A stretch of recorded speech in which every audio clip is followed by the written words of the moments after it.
right, what is going on, everyone? Welcome back to the Mets Weekly Podcast, as we are live at this very moment on YouTube and on X to recap this week's Mets versus Nationals series. It's a 4-game series this time, as well as all the other news and rumors that have been going on the past few days in Mets land. Before we do that, we obviously have to go through our house cleaning as per usual. I want to remind everybody to subscribe to the Mets Weekly channel for this very podcast on YouTube that is now recorded live every Sunday and Thursday following every single series of games. And for those of you who are watching on playback, which is in the future from when we're recording this, crazy, and you want to join. And if you want to join the conversation in the future, make sure to turn on those post notifications to know when we go live. For those of you in the live chat as of right now, I want to let you guys know that we love reading your comments, your questions, your concerns.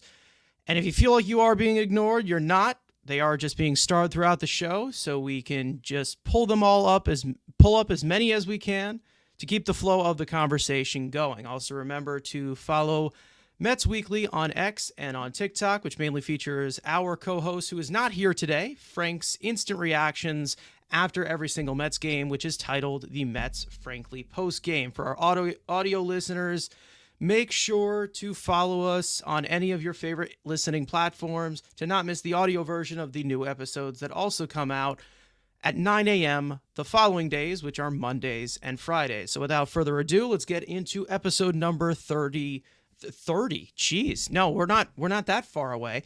Episode number 63. That's the correct one. Okay, so now, first and foremost, I want to wish everybody a happy July 4th from all of us here at Mets Weekly.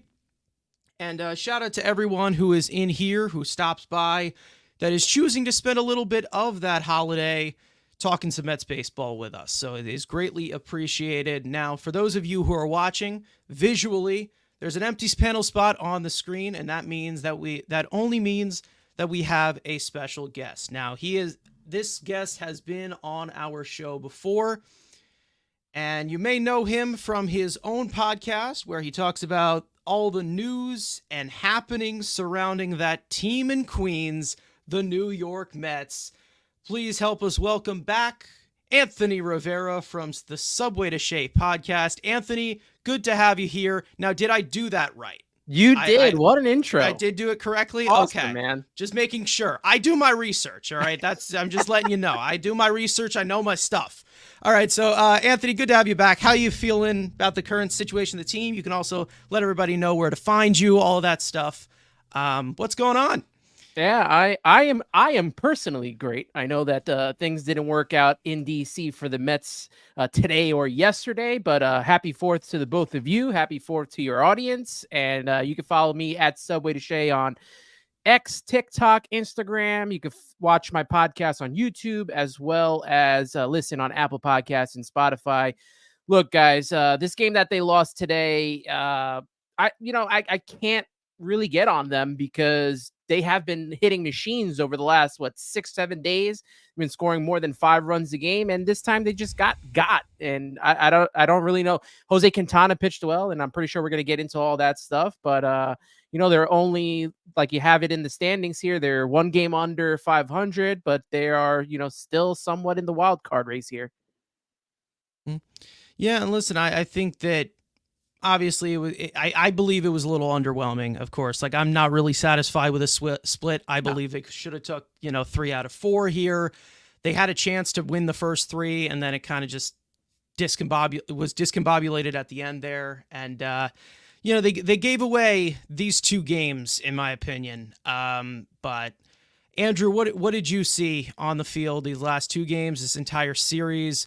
How are you feeling at this current moment? 1 game under 500, 3 games out of the wild card. There's been a little bit more of a space that's been created between the leading team and us. So what do you think in this current position? I mean, you're seeing some good things continue, and you're seeing, again, some negative things that continue to age this team. But again, you had an ability to win 3 out of 4 today. Again, it's an 11 o'clock start after, a choke job last night. Not, again, getting 1 run to Jesse Winker, of course, has to be the guy of anyone in the National lineup. You want to pitch to him late in the inning, pinch it, home run. But again, you're still seeing you got some length at a couple of your starters and a couple of the start. That was nice to see. But again, the offense continues to be a productive offense for the most part. Again, taking away today. But again, it's the same Achilles heel continues to show its ugly head. And how much longer can this issue continue? Yeah. I mean, they have really been laboring through it, and they have dodged most of the problems for the most part, but it is still a glaring weakness. I mean, we already know that this bullpen, it's hurting right now, whether it is overworked, whether it is just completely taxed, whether it's just has just a massive like workload of guys who are just not capable of doing these things in high leverage situations, and they're just being pushed to because we don't really have our star closer as of right now. Obviously, he wasn't the same when he was here, but he started to get back into that groove, and then the suspension happened, and they've kind of just been laboring through it as of right now. The offense has been bailing them out, and I think when you look at today's performance and you look at even the game before that, which was yesterday, it's going to come to show that this team is not going to score 8 runs every single time. There's going to be good pitchers that they're going to face, especially in the future, especially tomorrow. They are going to be facing Paul Skeens. There's a possibility where they only get 1 run off of him or 2 runs off of him. They're going to need some of these bullpen arms to help them win in the margins here, because there's going to be close games. It's not just only going to be them scoring the 7 runs per game that they've been able to do in June. So I obviously want to pull up the series rundown. It's a 4-game set, as we know. It started off pretty good. Let's just say that. David Peterson gave you 6 1/3 inning. And excuse me. You had 2 RBIs from Jose Iglesias, who continues to perform in the margins for you. 2-hit game from Bader. A home run from JD Martinez, which was huge later on in the game. 1 for 5 from Alonso. Another RBI from Vientos, who continues to produce.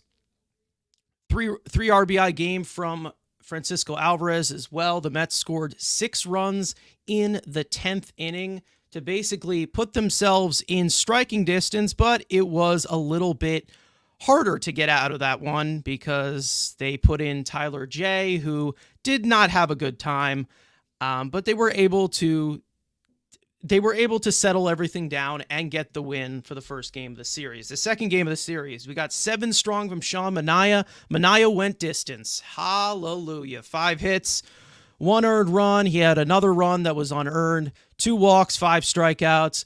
Solid game from the defense as well overall in the outfield. You had a home run from Lindor, 2 RBIs from Nimmo, one that was very, very crucial that he had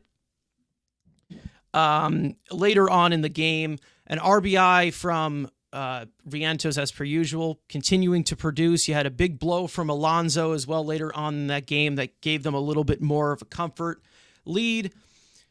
Run batted in from Alvarez, run batted in from Iglesias, and then you also had Jose Budo, who was just recently called up again to give you 2 innings of scoreless in relief, and then you had Danel Nunez finish it off to give you the first 2 games of this series.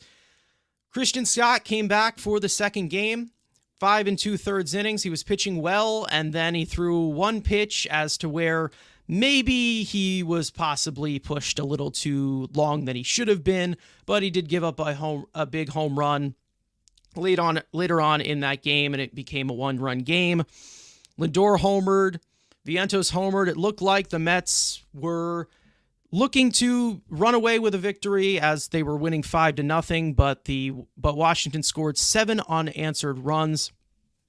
Coming back from a 5-0 deficit, Jake Diekman gave up the tying run, and also the lead run. The Mets bullpen kind of faltered a little bit in these tight situations as per usual. You had Ty Adcock come in and make it a little bit worse, and they went down pretty much easily towards the end there, losing 7-5. Then today, the 4th of July, it was not very patriotic of the Mets to play baseball like this. Absolutely no offense whatsoever. But you did get a really good performance from Quintana, as we aforementioned before. 7 scoreless innings, 3 walks, a strikeout. He was able to keep his pitch count low, and he was fantastic from there. But the Mets offense, as we said, not good. 1 hit, 1 walk. That was pretty much it. Base hit from McNeil and a walk from DJ Stewart. The entirety of the Mets offense, which was a less than 2.5 hour game. And then Hauser, of course, surrendering a home run to Jesse Winker in the 8th inning. I guess, am I saying this right? Like the known heel of the Mets franchise, Jesse Winker. Am I saying that correctly? I don't know. Whatever. And then the Mets drop below 500 once again after a 4-game split. Here's the talking point I obviously want to go into right away. The decision for Hauser to pitch to Winker. Now, obviously,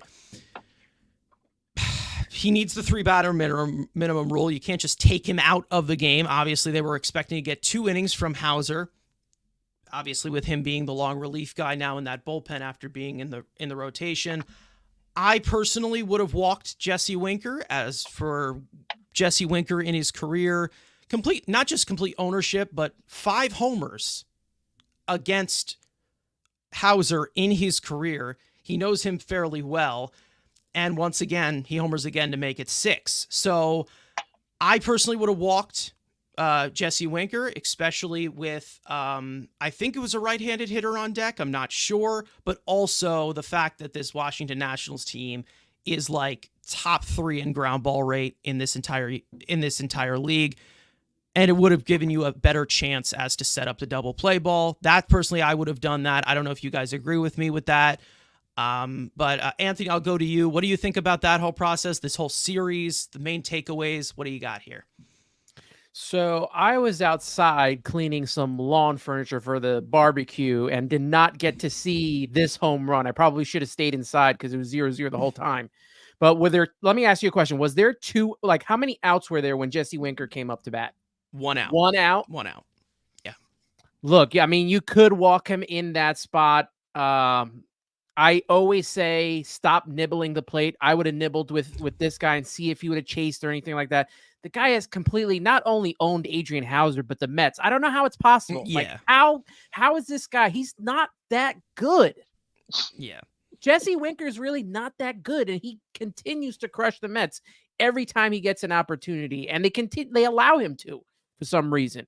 But I don't know.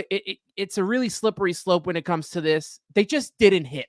All right, like 1 hit from Jeff McNeil. That's ridiculous. They just got outpitched by Irvin. And, you know, when you have McNeil in the lineup, who's just not hitting, although he did get the 1 hit, and then you also have DJ Stewart in the lineup, who's just really not doing anything and just taking up space right now, that becomes a problem. You got to figure out a way. And even in the 9th inning, like, why is Jeff McNeil coming up to bat again? Why are you not bringing in the hot Jose Iglesias to get an at-bat here? You need a run. Like, is Jeff McNeil magically going to get a hit now that he hasn't done pretty much anything except get singles? So, like, I don't know. This is a tough game. This is not the game that I'm totally concerned about that they screwed up. It was yesterday's game. When you blow a 5-run lead and then you allow Jake Diekman, another guy that should not be on this. Like, I am all set to go with a righty bullpen. Like, I don't care anymore. Just give me the best arms. Give me the best arms in the bullpen and throw them in there. I'm tired of seeing Jake Diekman. He's a soft tosser. He can't throw strikes. He basically can't do anything. And then you got to have everyone come up and clean up his mess. And then they got to get screwed out like Reed Garrett did on Saturday. Like, you know, enough of Jake Diekman already. Just bring up Eric Orrs or whoever you have ready to come up. The next person, I don't care. Just enough of Jake Diekman already. I don't even care if we don't have a lefty anymore, because I've always been the guy I need 2 lefties in the bullpen. We don't have even 1 lefty in the bullpen. That sucks. Yeah, obviously, like giving a guy a different look, but I mean, again, there's just, it comes to the point where just give me the best pitchers. Give me the guys who can pitch to lefties. Give me the guys who can pitch to righties. If you can't pitch to lefties, you can't pitch to righties, just like with the same thing with hitters. If you can't pitch to lefties, or you can't hit lefties, you can't hit righties, it's just not, like, I find it as useless. If you if you can't pitch to both platoons. I just think that, like, yeah, you can bring in guys who can hit lefties or guys who can hit righties, but for some reason it just takes up a roster spot. Like, it just brings in this platoon, which, to be honest, it shouldn't even exist for pitchers because of the 3-batter minimum rule now. So obviously the bullpen, the main story with how it has been recently, of course, with Edwin Diaz going down, it's been shorthanded, it's been taxed with starters not being able to go the distance. Andrew, Jake Diekman is somebody that I think you've pushed for the Mets to get for a while, obviously with them needing left-handed relievers. Are you ready to pull the plug here? Is this like it's time to move on here and manipulate the vesting option or whatever it is? Hey, Andrew's not the only one. I wanted Diekman here too, so you're not alone on that. Yeah, there's also another certain nerd-looking dude that also was very high on Jake Diekman in the offseason. But again, we'll go out there. Again, it's been time to move on from this whole bullpen. Adam Ottavino, Jake Diekman. It needs to be cleaned and either replenished with youth of trying to get some guys coming off rehab assignments that potentially could be back probably after the All-Star break. Maybe Montez de Oca's there before, but most likely after the All-Star break. We'll get in, again. You also have Shintaro Fujinami on his way back. Again, this is if I wish Ibby was in the chat. Nate Lavender getting hurt, kind of, and having Tommy John surgery, that would have been the emergency lefty. If a Diekman or when Rayleigh went down, he would have been that emergency lefty call-up. Him having Tommy John, that screws up to having the lefty. But again, like, I think the Astros have won World Series with right-handed bullpens. I'm at the point where, like, yeah, old school baseball. Oh, you want the lefties? Give me guys who want to throw 100. Enough with these, like, 92-mile-an-hour just cookie machines. Add some velocity. Again, a guy like Fujinami, a guy like Montez de Oca, who at least, yes, they're wild and they have their walk problems, which will drive us insane. But at least they have the stuff that, they can get, if they need a strikeout, they have that ability because they throw 102 if need be, and hitters, can't hit that at times. So even with their wildness, they still have the upside of the stuff compared to Jake Diekman, Matt Festa, Adam Ottavino. Like, you need to, again, improve the velocity in this pen. And yes, as we saw, there's his first starting pitcher off the trade market. Relievers aren't going to start moving probably until after All-Star break. So unless you're going to pay a premium, and I'm not even saying that you need to go out and get the high leverage guys that I've been clamoring for. There's a couple. There are guys that you will look at and be like, okay, that dude sucks. But at this point, he's probably better than the assets that we have in-house. If you can get, pay out a cash reliever, and this is going to sound bad, especially how the guys turned out. If there is like a Choleric Bickford trade where they can just send cash just to get 2 arms in here, that's how desperate they are just to get arms into this pen that desperately need, especially now with Diaz. We back in 2 games, so at least you'll have your closer back to maybe calm some of this down, and maybe you don't have to continue to burn out Reed Garrett, who's come back down to earth after a very good start because he's been murdered because he's been used so goddamn much. Danel Nunez has been fine, has been a nice little blessing finding him, but again, it's 3 other spots in that bullpen that you're like, here we go again, 6-run lead. All right, the Mets are going to win 9-8. Like, it's just how it is, especially when you have those guys available and not having, Diaz and Rayleigh and Sean Reed Foley, who had a good year, him being down. And I know we talk about David Stearns building depth.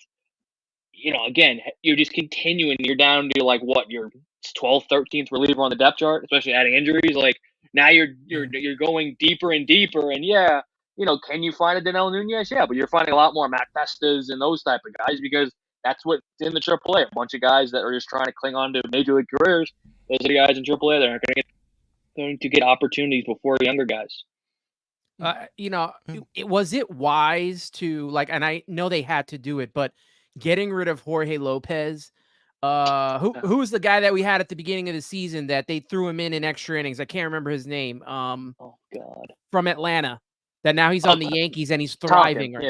Tompkin. Like, was it wise? Like, they're holding on to DJ Stewart, who has an option and can't be sent down right now. Like, they're holding on to guys that have not produced at all. And now we've lost 2 or 3 relievers that probably could have, added to this team right now. And they are thin. We're on clearance rack relievers right now, unfortunately. And it sucks. The Festas of the world, like, Is it worse to have Josh Walker up here than to have Jake Diekman? I mean, they're pretty much the same. Who You just knows? got a guy that's younger. Like, who knows at this point? It's Joey such a Lucchesi, and crapshoot. there's again, and Joey Lucchesi is a name that, like, again, and he could give you multiple innings. So again, if you're, this time through the rotation, you got some depth out of your starter. But again, another guy that can give you some multi innings. Is he any good? Not really, but he's better than Jake Diekman. Like, we could say that comfortably. Yeah, and those are the two. I do want to get into two internal options, obviously, that I've been rehabbing recently. Let me just take a sip of this. Also, Sean Reed-Foley consistently getting hurt has not helped this bullpen whatsoever. Like, that is, I like Sean Reed-Foley. I know you're a Sean Reed-Foley guy. Yeah. But the fact that this guy can't stay healthy for more than 10 days. The problem with him is that he can't when he can't reach a window of, like, with his windup or something, he's going to hurt himself. Yeah. Because he's a very violent thrower. He's a very violent type of pitcher. And that's what has really gotten him hurt a lot. And it seems like they've started to try and tone that down with some adjustments of him kind of just like working a little bit more horizontally than vertically, and not like slinging his arm like basically almost 120 degrees. But I think that he always will be prone to injury. That's always just been his thing. And that's been a problem. And that's the main reason as to why he hasn't been able to gain that consistency. This year, he was doing pretty good. I think he was kind of falling behind the recognition behind Danel Nunez or Danny Young or Reed Garrett. Sean Reed-Foley was having a great season for us. He was actually doing a really good job. He was in more of the low leverage parts at that point where we needed him to kind of shift to low leverage or high leverage situations. He got hurt. So it stinks that was the whole thing that happened again, because he is coming off of Tommy John surgery and just another problem, which has nothing to do with his elbow. He had a shoulder issue. And speaking of these injuries of guys who are rehabbing, I do want to talk about two internal options, because like Andrew just said, there's not really options out there that are really going to be effective to a major league bullpen. Maybe it happens one of every 100 guys that you pick up on waivers, but most likely guys are DFA'd for a reason, especially when you see them getting DFA'd by organizations who have known to develop good pitching. If they're seeing something regress, it's probably going in the direction of they'll probably be out of the league for a while. So as for these two options, which we've already hinted to, and one of them is on the cover of the thumbnail, that being Bryce Montes de Oca and Shintaro Fujinami. Now, these two are rehabbing as of right now, and they are two kind of different diamond in the rough stories, shall we say. Bryce Montes de Oca is rehabbing from Tommy John surgery. He did pitch a little bit in 2022, pitched in spring training in 2023, and sustained the injury as his velocity was going down. He experienced a lot of discomfort, and it turns out that he needed Tommy John surgery. So now he is finally coming back from that injury, and he has been pretty much dominating the way that he usually has. In the minor leagues, he has pitched for Port St. Lucie. I'm pretty sure he was with Binghamton the last outing that he had. And as we all know, for those of you who forget about Bryce Montes de Oca, this man is a monster. The man is a mountain. He is a 6'7", 265-pound giant who throws just complete gas. Obviously, you can see with his sinker that has a ridiculous glove side run that can pretty much top 102, 103.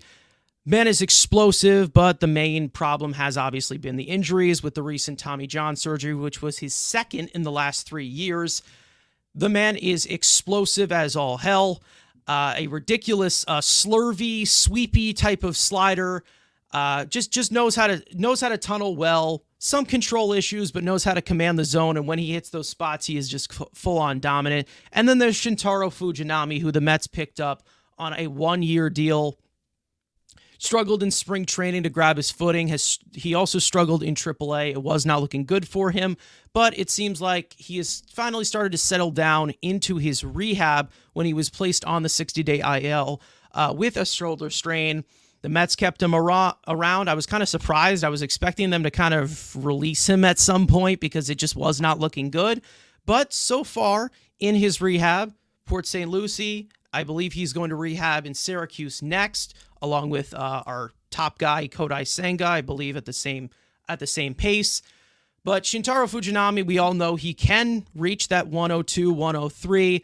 Hard thrower, lots of empty velocity has happened with him. A lot of command issues have happened with him over the years. Obviously, he has that hard throwing splitter, which is kind of like that little change-up hybrid pitch, shall we say.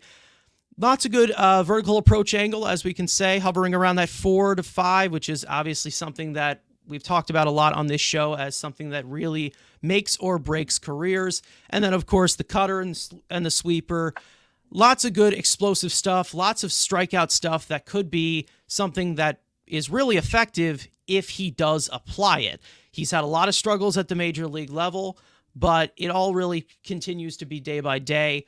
And we all know that he signed as a starter with Oakland.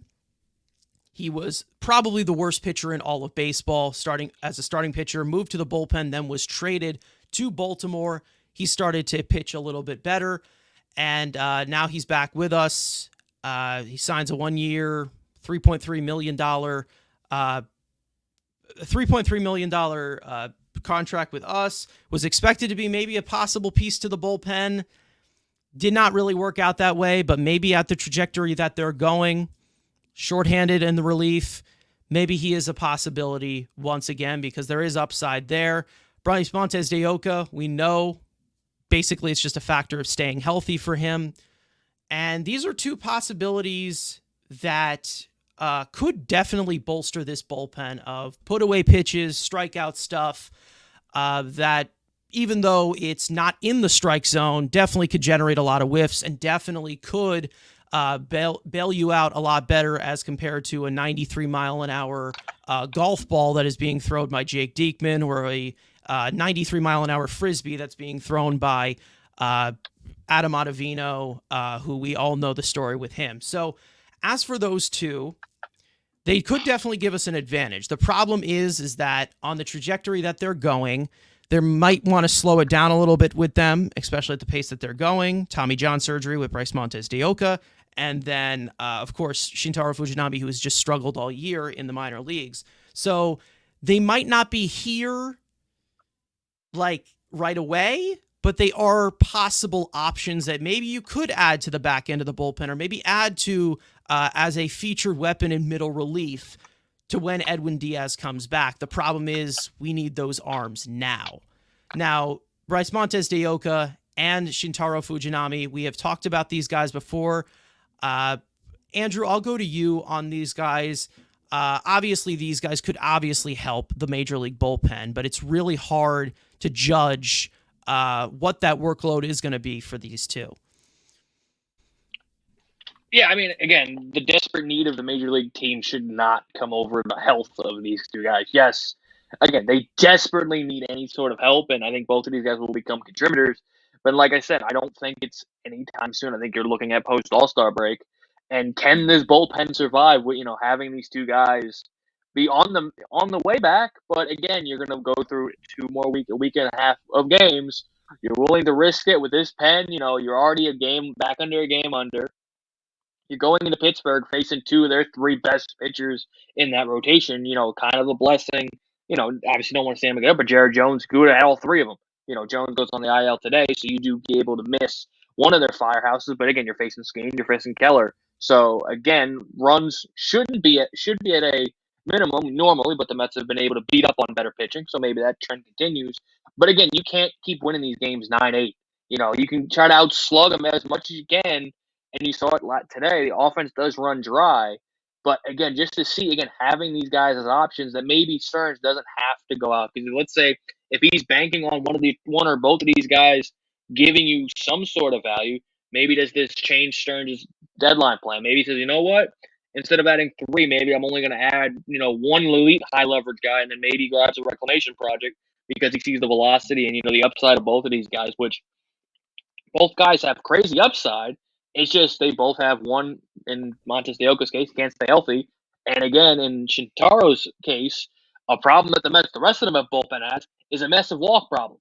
So as great as his stuff can be, he still, fits the mold of what the 2024 Met bullpen is. That, he can go walk 3 straight batters, load the bases, and then you're back in a jam where you're giving up runs. So as much as the desperation that this team needs, any sort of quality arm, they need to take in consideration to say, hey, we need guys now, yes, but these guys can be potential long-term fits. In Montes de Oca's case, is obviously a team control Fujinami on a 1-year deal.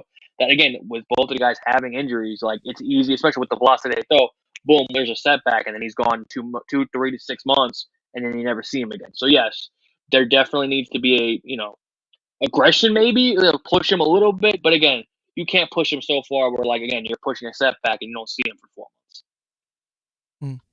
Yeah, and this is another thing that we talk about all the time, and I know this is something that is very public on Rivera, on Anthony Rivera's show, on talking about Jeremy Hefner and a lot of things that go on with him, and talking about the walk problem, and that's obviously not going to add, it's not going to really help it when you bring in these two in Fujinami or Montes de Oca.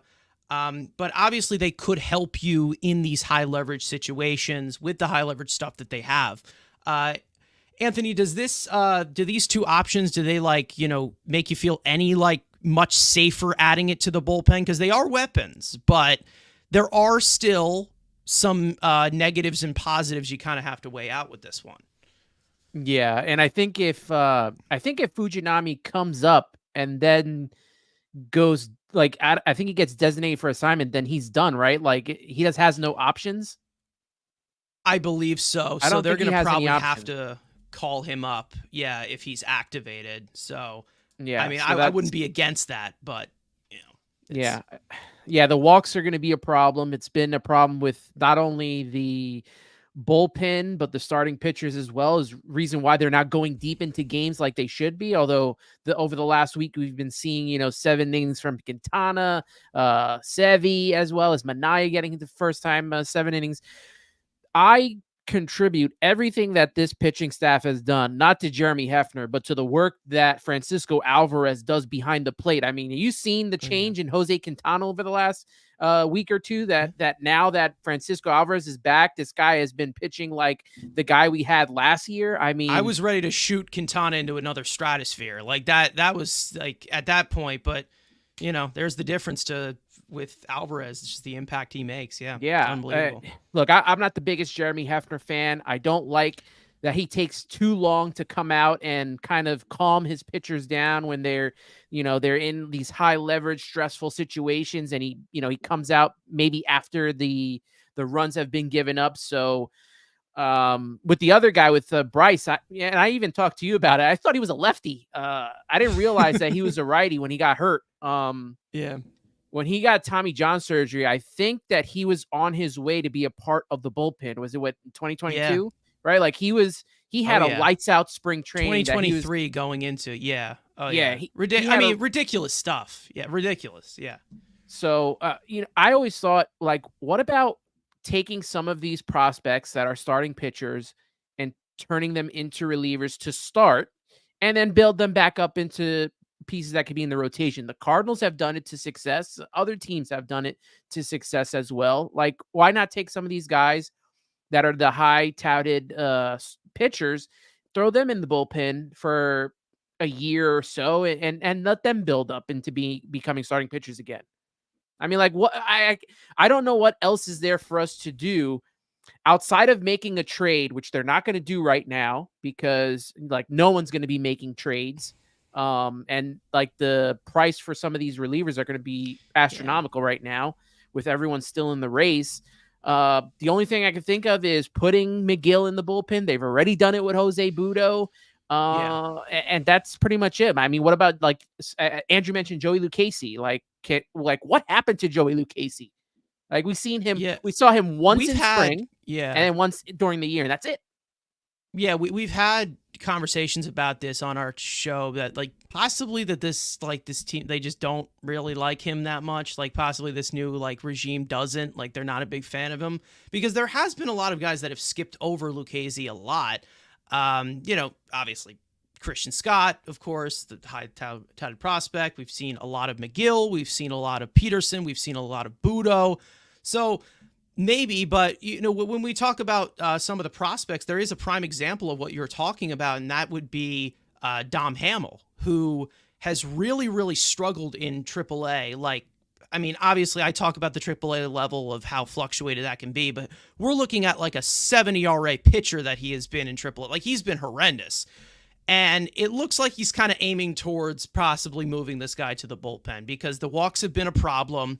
Lots of command issues, a lot of home runs he's been giving up as well. So if they can kind of like shorten that workload for a guy like Dominic Hamill, who I think has some of the best stuff in all of the farm system, but he just hasn't really been able to apply it. He hasn't been able to make those good pitches. So maybe the bullpen is the best way to look at it. We already have talked about Dom Hamill as spin rate Jesus, of course, in this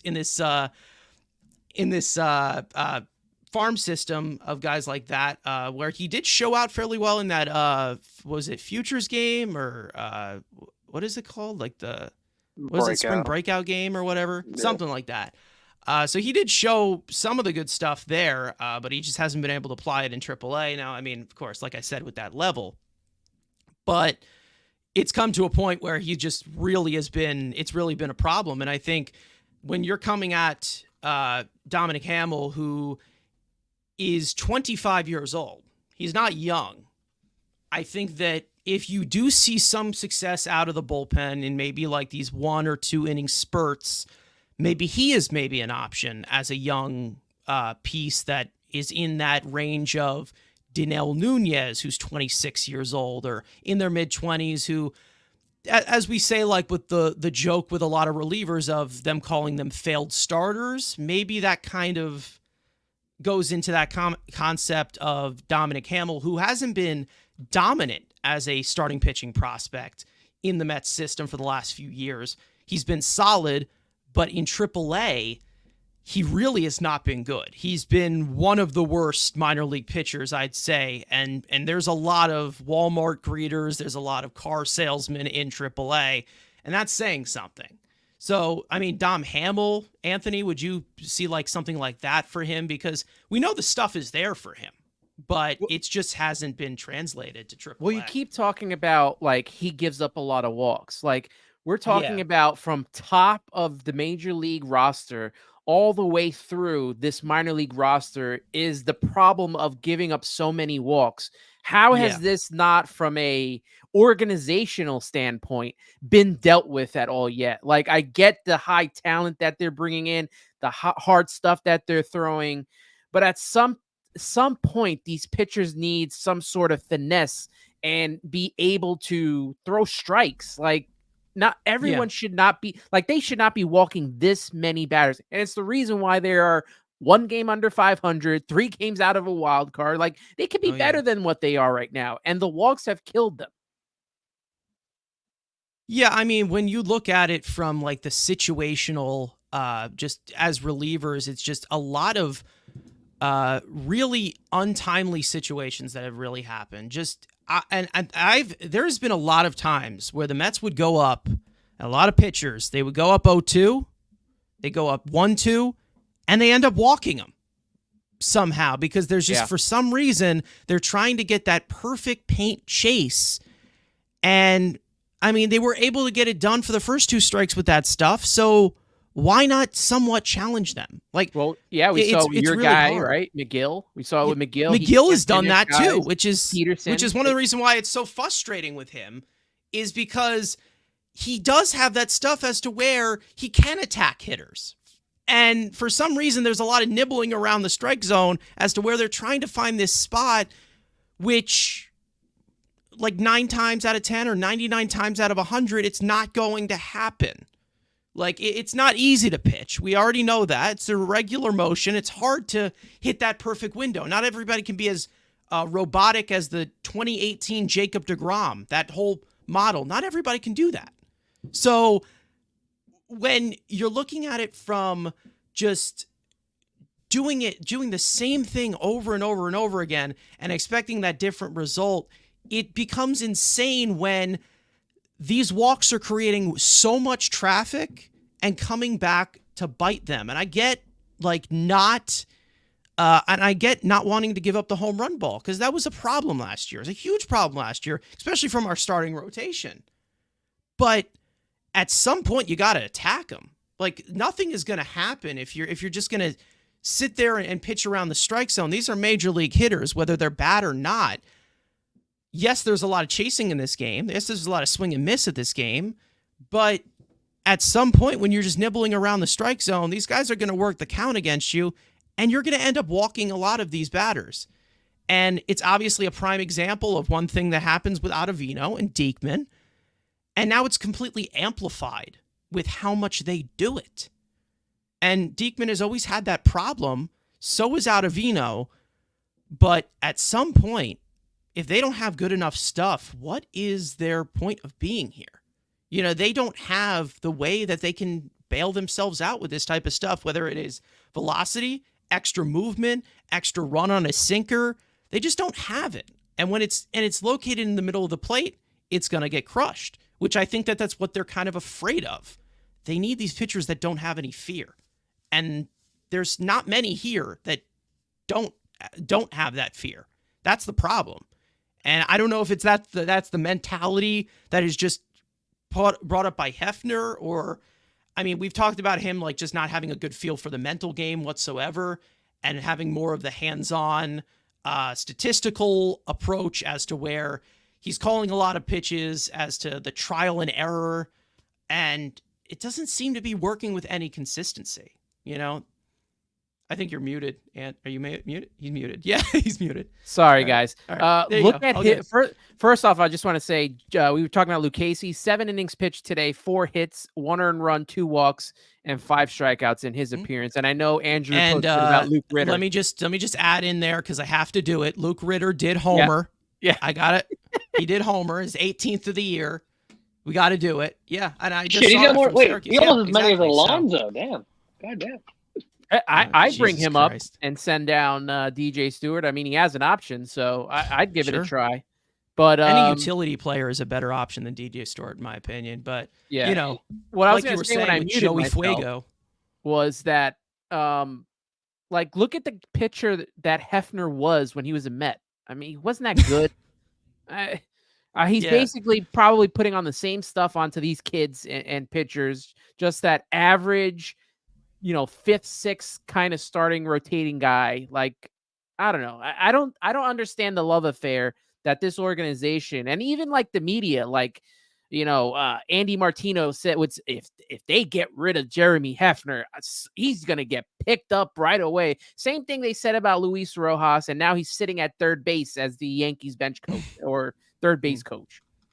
Yeah, I feel like, and that was the same thing that happened with, I'm pretty sure Martino had another thing about that, about Tomas Nido. They said, oh, somebody's going to grab him up on waivers, and they're going to pay that whole contract because he's such a value. He goes through waivers, he gets released, and then he signs a minor league deal with the Cubs, and he's their backup catcher right now. So it's like, I feel like the Mets, there is kind of a viewpoint from the Mets organization, especially whether you're looking at Hefner or some of these pitchers, that it seems like the Mets have a better interest of keeping guys around. Compared to other teams, they have no interest in them. I think that, like, there is guys who have a lot more value to the Mets as compared to all these other guys. Because when you see the Mets option a pitcher that, like, maybe, or not option, when you see them DFA somebody, so let's say like they DFA Adam Ottavino, right? Who they apparently love so much. They DFA him. No one's going to pick him up. No one is actually going to voluntarily say, yeah, I'll take Adam Ottavino. It always seems like no other teams are taking the guys that we're taking off, putting on the market. So it seems like a lot of these teams kind of view a lot of these pieces as like just dead weight. And a lot of Mets fans see some of these guys as dead weight when they don't perform. Andrew, anything you want to add on the bullpen, because we can go on and on about this because this has been one of the main culprits. I mean, yeah, I mean, it just again the idea that everybody's just wanting to add, the bullpen market. Everyone's like, well, the Mets. Every team's gonna be looking for bullpen. Every contending team, and the Mets aren't. I'm not saying they're not a contender, but again, you got every single elite team is gonna be looking for an arm, and the fans being like, oh, just go make a trade. Like, yes, do I think there is a surplus? The Mets have built a surplus of prospects where I would take a few to go out and get, a couple high leverage on them. Yes. But, if you're looking at now, you're probably taking that whole pile of surplus compared to maybe you wait 2 weeks, maybe you wait, a couple days for the deadline. Well, maybe it only costs one of those, 3 or 4 prospects you could put aside and say, okay, that's my deadline package. I can use those guys. Now you're probably taking all 4 of them, and I look like guys like Alex Ramirez, Marco, kind of like, again, the lower mid-tier guys. So, okay, those are a couple guys you can flip away. Right now, if you're looking at any reliever, you're looking at all of them. You're not going to be like, especially let's use Tampa Bay, who they already make a move. Pete Fairbanks is one of the favorite arms that I'd like to see them have interest in. To get Fairbanks, they're going to want Aram, Vargas, and maybe one of Dom, Hamill, or Vassell. Like that right now. Is that going to be the same case on July 31st? Probably not. Maybe that only cost you, just Aram, let's say. The prices are going to be higher, and then you're also bidding against the other contenders who, yes, maybe don't have the prospect capital that we've been able to build it up compared to a team like the Yankees and Dodgers who continuously just burn prospects. Yes, but again, you're still going to get in the bidding war. So fans being like, "Oh, do something now," unless you're trying to, get Javi Baez, which I know, yes, Peter Armstrong sucks. Just the principle of, hey, you want to give up a couple of let's call it Kevin Parada for a rental reliever. Yes, do we believe in Kevin Parada? No. But again, you're giving up that bigger name now compared to if you wait those couple weeks. So, would I like him to be a little more aggressive on guys who are maybe being DFA just to try to find a lightning in a bottle that you can maybe get 2 or 3 quality appearances for to get to that trade deadline? I would like him maybe to be a little aggressive in that scenario. But again, you have some guys, like we said, coming off injuries. You're getting Edwin Diaz back that hopefully can set everyone calm down and go back into their role. So again, I'm not expecting anything, transaction wise. And I think the fans should, calm down. Again, I love, being aggressive and wanting to be aggressive, but again, it's not going to happen unless you want to pay, premium prices for a premium reliever. I think you're getting junk for junk right now at this point. And let me be honest with you guys. I don't follow the minor leagues as much as a Joe DeMayo and I rely upon you guys. You guys are in tune with all the minor league players and stuff. But let me ask you this. What prospect have the Mets traded where it's been they have become this star or superstar? Because I have not seen it. Yeah. The only trade I can think of where there's been a player that's become competent and we got screwed in a trade was Billy Taylor for Jason Isringhausen, who went on to become the closer of the St. Louis Cardinals. Is there any other big trade that the Mets P. Cora Armstrong? Nothing, right? Jared Kelenic? Nothing. Who else? We've held on to guys. Lastings Millage we held on to. Who else? Fernando Martinez. I have no love for prospects. If you're gonna trade them, trade them. I mean, they're chips, they're lottery tickets. That's how they are. So if they don't pan out, they don't pan out. And to be honest, if a guy is drafted by the Mets, maybe they'll never become to that max capacity because that's just kind of how they are. But I mean, this is a good question from MAZ in the chat. He's asking, would you trade one of our starters for a good bullpen arm? And I think that this is kind of a concept as to where the Mets kind of need help in one area. But if you were to trade one of our starters, I feel like it would probably bleed out from the starting rotation, even though they do have depth options, they have quantity. I'm not trying to say they have quality like John Heyman tried to say. I don't know what it is, a few weeks ago. I'd say they have the quantity of major league caliber pitchers. But I think this early right now, I wouldn't trade somebody that can give you multiple innings for somebody that can give you maybe 1 or 2 innings. That's just kind of just simple, simple transactional. But I think there is some out of the box thoughts that you may have to go into to fill some of these possibilities, because like we've talked about, like maybe them buying and selling, but it's weird because when you're trading trash for trash as of right now, what's available, I think a lot of Mets fans are just kind of looking for that Trevor Gott trade right now. And I feel like we're kind of forgetting how, like, unfortunate that became. Like, he didn't really do anything. Like, he really wasn't that good. It was it was a decent arm to have in the bullpen, but Trevor Gott is not like the caliber of reliever that you want right now. That's not really what they're missing. They need somebody to throw strikes, make pitches, and doesn't walk the ballpark. So right now, I just don't see that as a possibility. And it's just a little too early as of right now. Like, yeah, we're a few weeks away from the deadline, but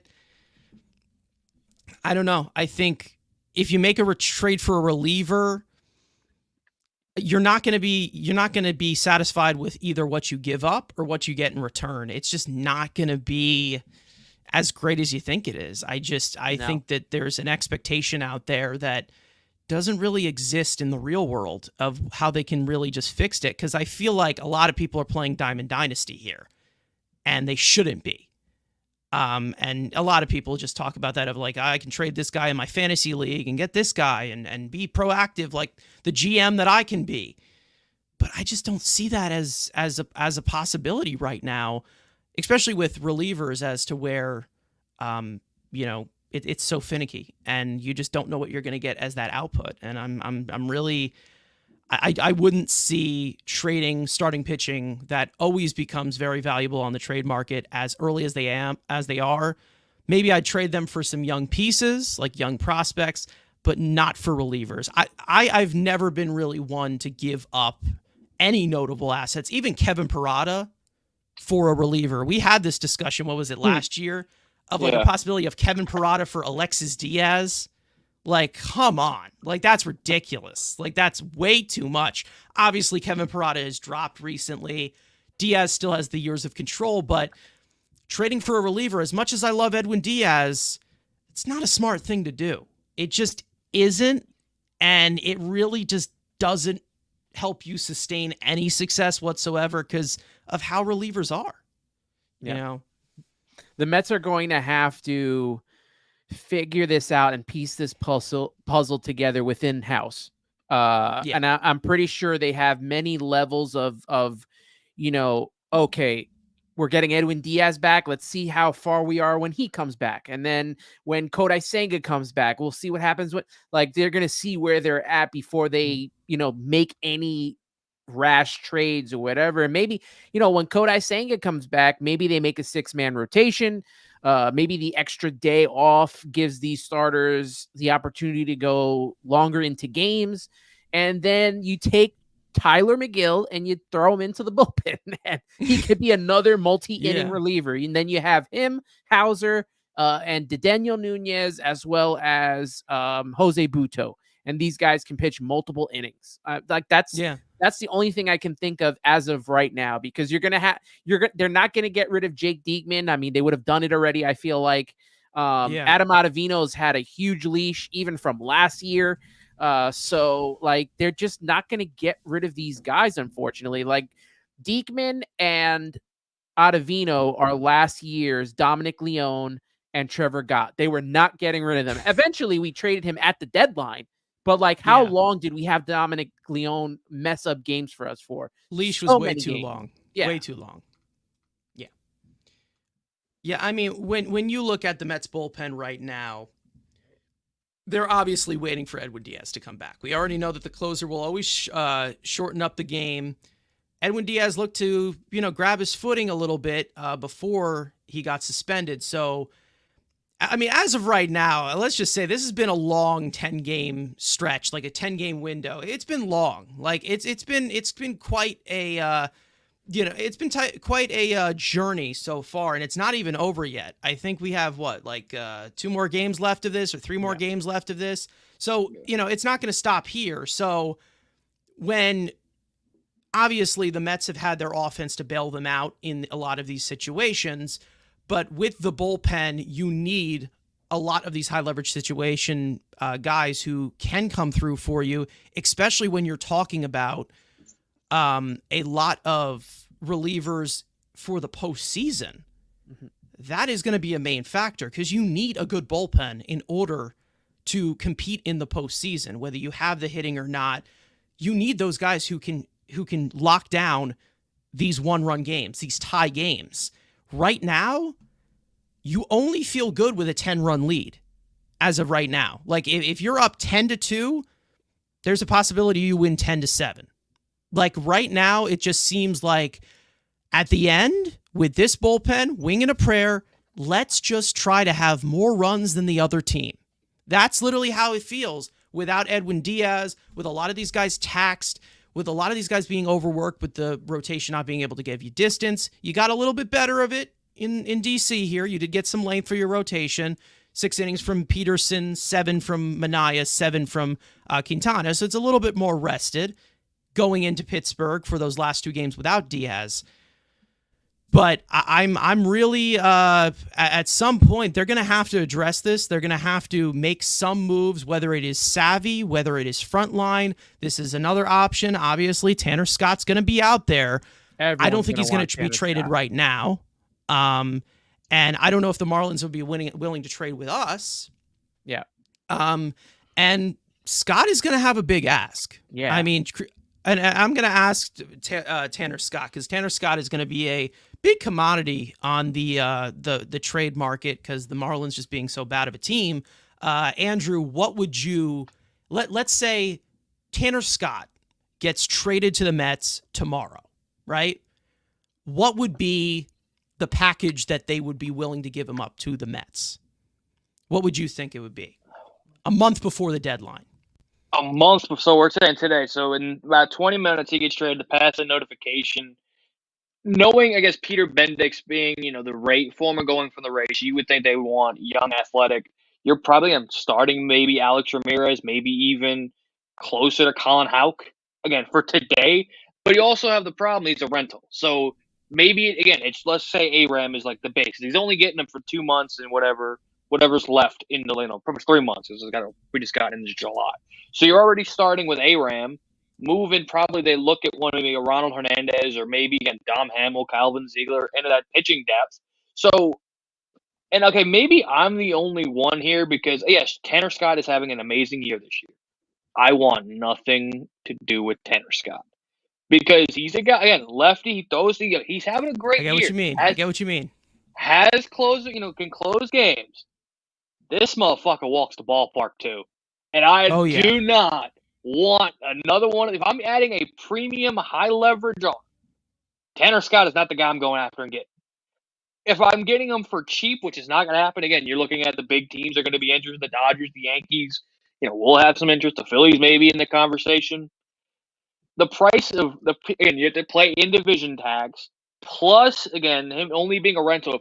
In my opinion, if you're trading a high leverage arm, and that's why this is for my board.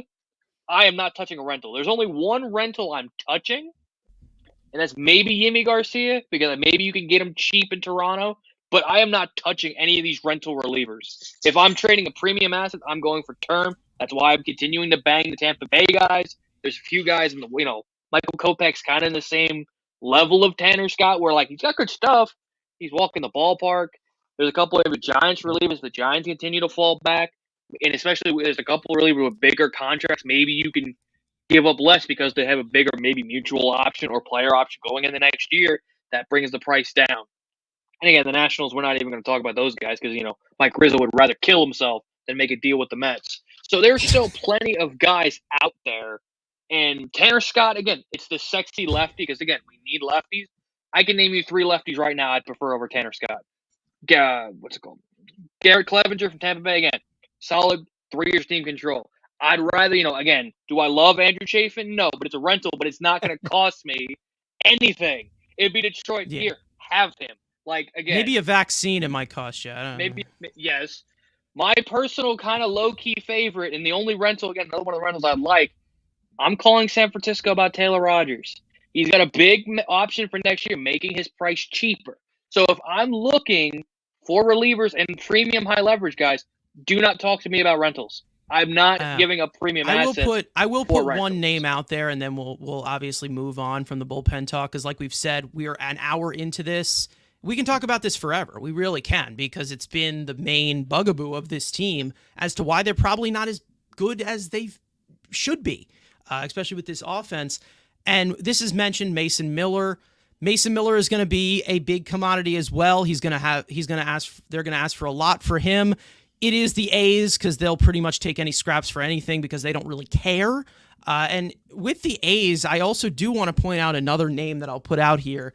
I'm pretty sure, I don't know if I was talking about this yesterday or like the day before, but Lucas Urkeg is another one that you possibly put out there. Great setup man for the A's, who has also had a phenomenal season. He's controlled the walk problem this year, and he's been good in these high leverage situations. He's also a former draft pick of David Stearns when he was in Milwaukee. So that is somebody that you could look out for. Maybe there is some of these Stearns disciples you can look at. But we've seen he's a one-inning reliever, so he's not going to give you any length. He's a one-inning reliever. He has pitched 31 games and pitched 31 innings. He hasn't been pulled from a game yet, so that's good. But I mean, when you look at from a standpoint of how they're going to form up this bullpen, I don't think they're going to go to any of these high leverage arms at all. I think they're going to try and fill in the gaps of the bullpen. They're going to try to fill in some middle relief. I feel like they want a lot of these guys like Hauser or not Hauser, actually, Budo, of course, and McGill to be like kind of seen as starters maybe on the trade market. As for McGill, I don't think they're going to trade Budo. Budo, I think, is going to stay. He's got tons of years of control. Guy like Lucas Urkeg, this guy has control through 2030. He's projected to be a free agent in 2030.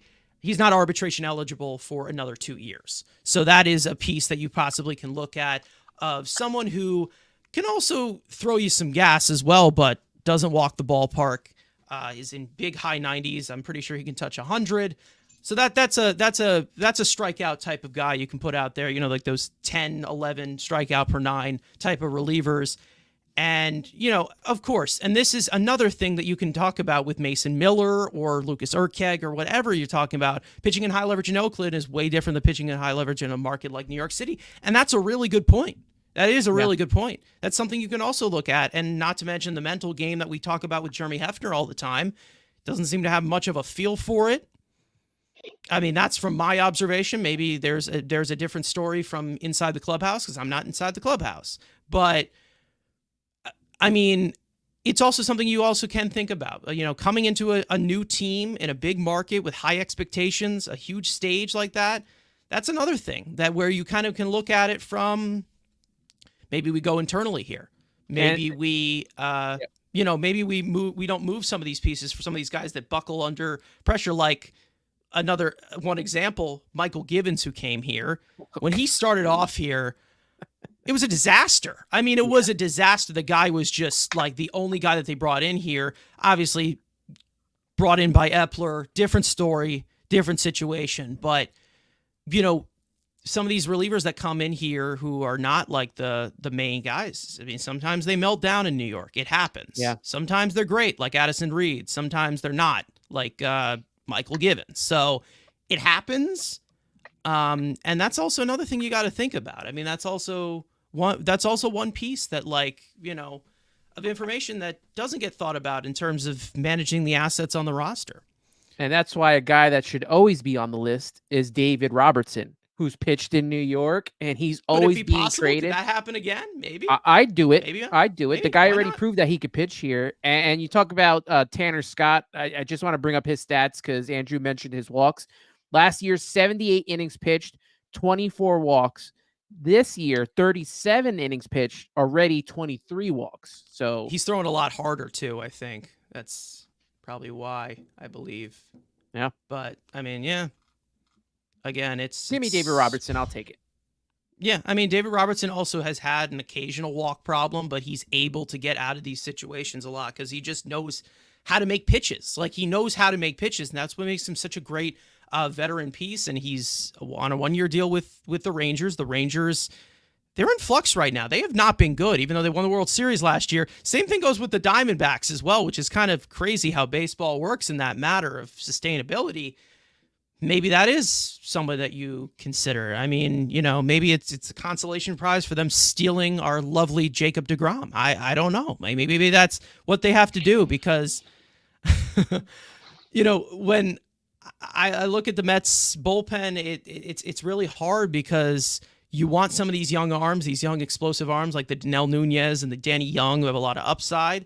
But then you also have some guys that have done it before, and you'd like to have them in there, but they're not Adam Ottavino or Jake Diekman, who pretty much they've fallen off a cliff in their late 30s.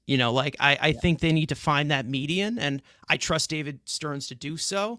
And I think that the criticism that he is kind of getting right now, I mean, listen, I understand it with how shorthanded they are, and they're kind of like, it kind of looks like they're doing nothing, but in the situation they're in, there's not really much available. There just isn't. No.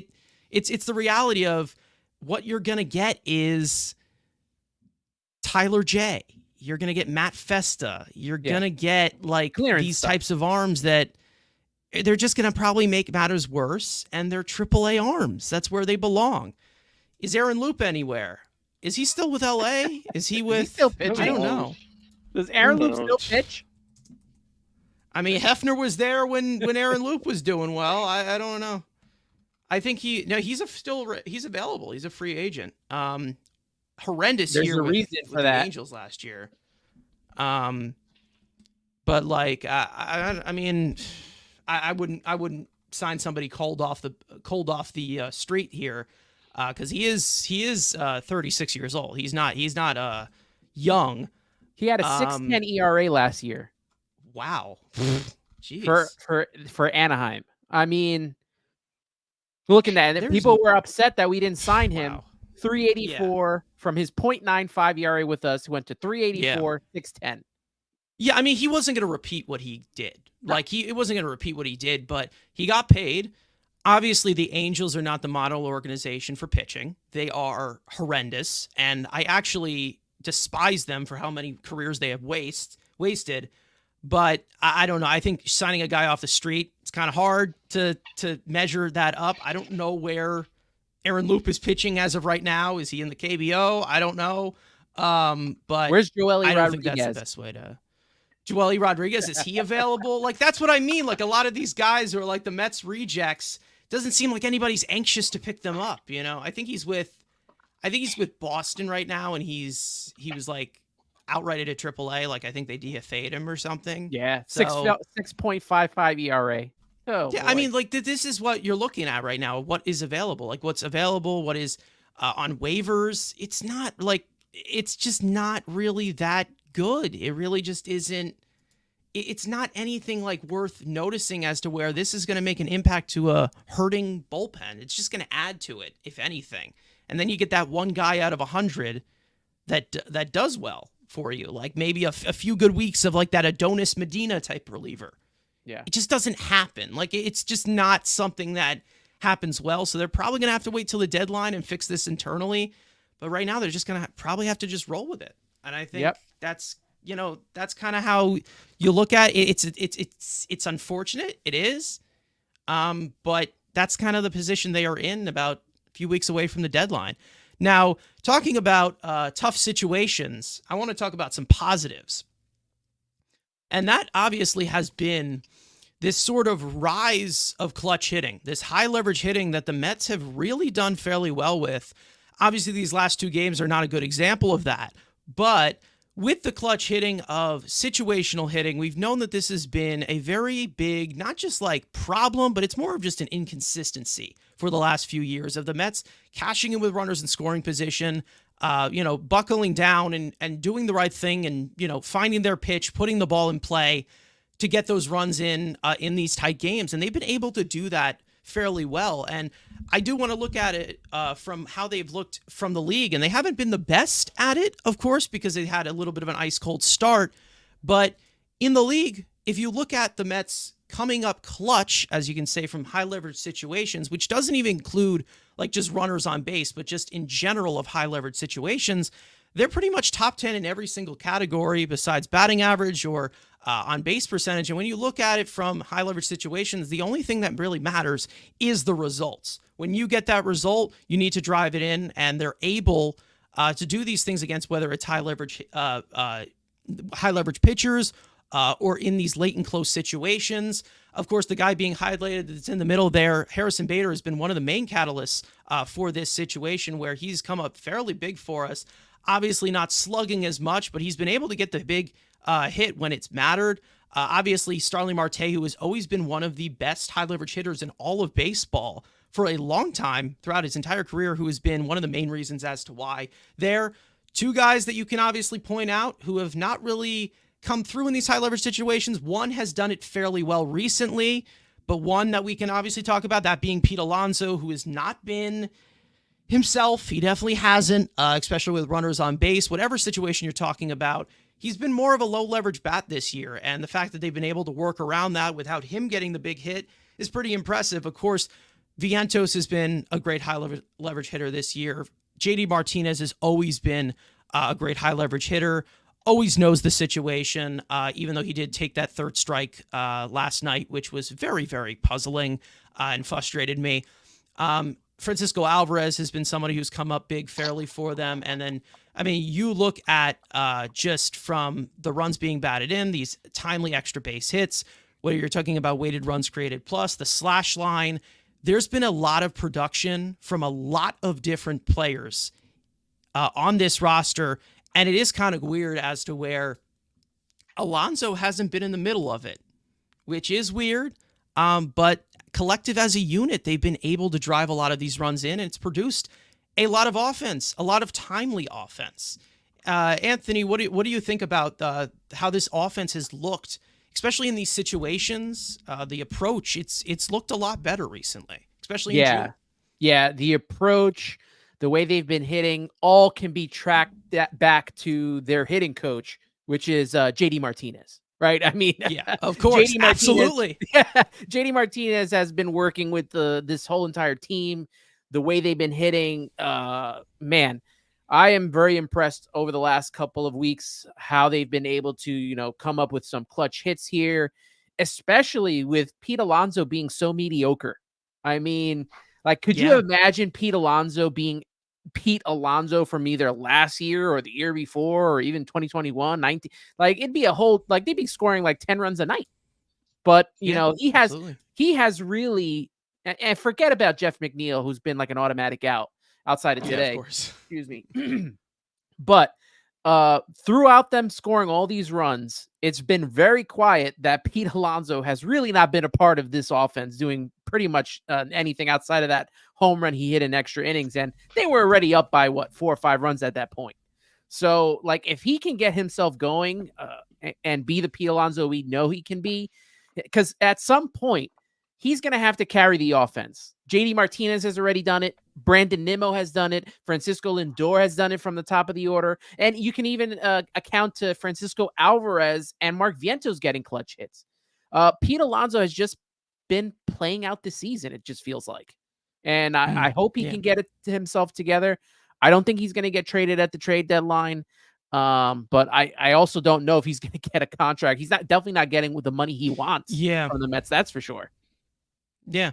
And it's kind of looking, you're kind of looking at it with a smirk on your face, because we did have that news about, what was it, 7 years, $158 million offer that he rejected. Obviously, Scott Boras, we already know he was going to reject it. We're going to go to free agency, but you're looking at it now. I mean, from the perspective of Conforto, who also turned down, what was it, 5 years, $100 million. I mean, right now, Pete is not having the abysmal contract year that Conforto had, but because right now he's been still a plus bat. He's still been fairly good. He's still the 800 OPS hitter, but he just hasn't been the main catalyst, which we have seen. So, Andrew, I'll go to you on this, because with Pete Alonso, we can obviously talk about him as one of the main stories. We've talked about this for a long time as to getting power protection for Pete Alonso. And it seems like with him finally getting this protection, he seems to just hit worse. I don't know if it's just basically going against the narrative of power protection as to where the Mets just go against all philosophies in all of baseball as to where you need a deep lineup to actually be a good team. It seems like Pete Alonso just likes a top-heavy lineup in order to actually perform. Now, with power protection, we have talked about Pete Alonso getting more pitches in the strike zone to attack. And with a guy like JD Martinez, with a guy like Mark Vientos, who has just come up blossoming as an offensive weapon for this team. Francisco Alvarez, we know, is a big power threat. We know that Pete Alonso's been getting a lot more pitches into the strike zone. He definitely has been. But from the approach we're seeing from him, we're seeing a lot of swing and miss. We're seeing a lot of staring at strikes down the middle. We're seeing a lot of chasing other pitches in the batter's box. We're just not seeing an efficient approach from Pete Alonso that we know we can see. We have seen that proven for the last 5 years that he can do damage in pitches in the zone. He just has not really been doing that. So, Andrew, from Pete Alonso, from high leverage standpoints, from these situations as to where we need him to come through, at some point he's going to have to carry this offense. How are you feeling about the situation with Pete Alonso? Is there weight on his shoulders that he's kind of trying to shake off? To me, he's kind of looked like he's on autopilot for most of the season. For most of the season, he looks like he's on autopilot. Yeah, and again, we always say he has to be the catalyst. Now with the youth and Lindor and Nemo and now JD, he doesn't have to be the guy. He can be a guy in a congruent, good, deep lineup. But like you said, he hasn't been, especially you would have thought, big contract year. He would have trying to get paid. You would have thought, all right, we said no to the contract. And he's just come up and he's just been a solid player and high leverage. He's never been, the narrative around Alonso is he never shows up. He hits his homers. I even made the joke in the game 2 of this series. I'm at work. I'm listening to the game. They score those runs at extra innings. Alonso's up with, the guy on. And I'm like, all right, here's your time to hit the homer because there's already 3 runs already scored. Here's your tack on, late inning homer. And sure as shit, he hits the homer. But again, do I think he's the clutchest hitter? No.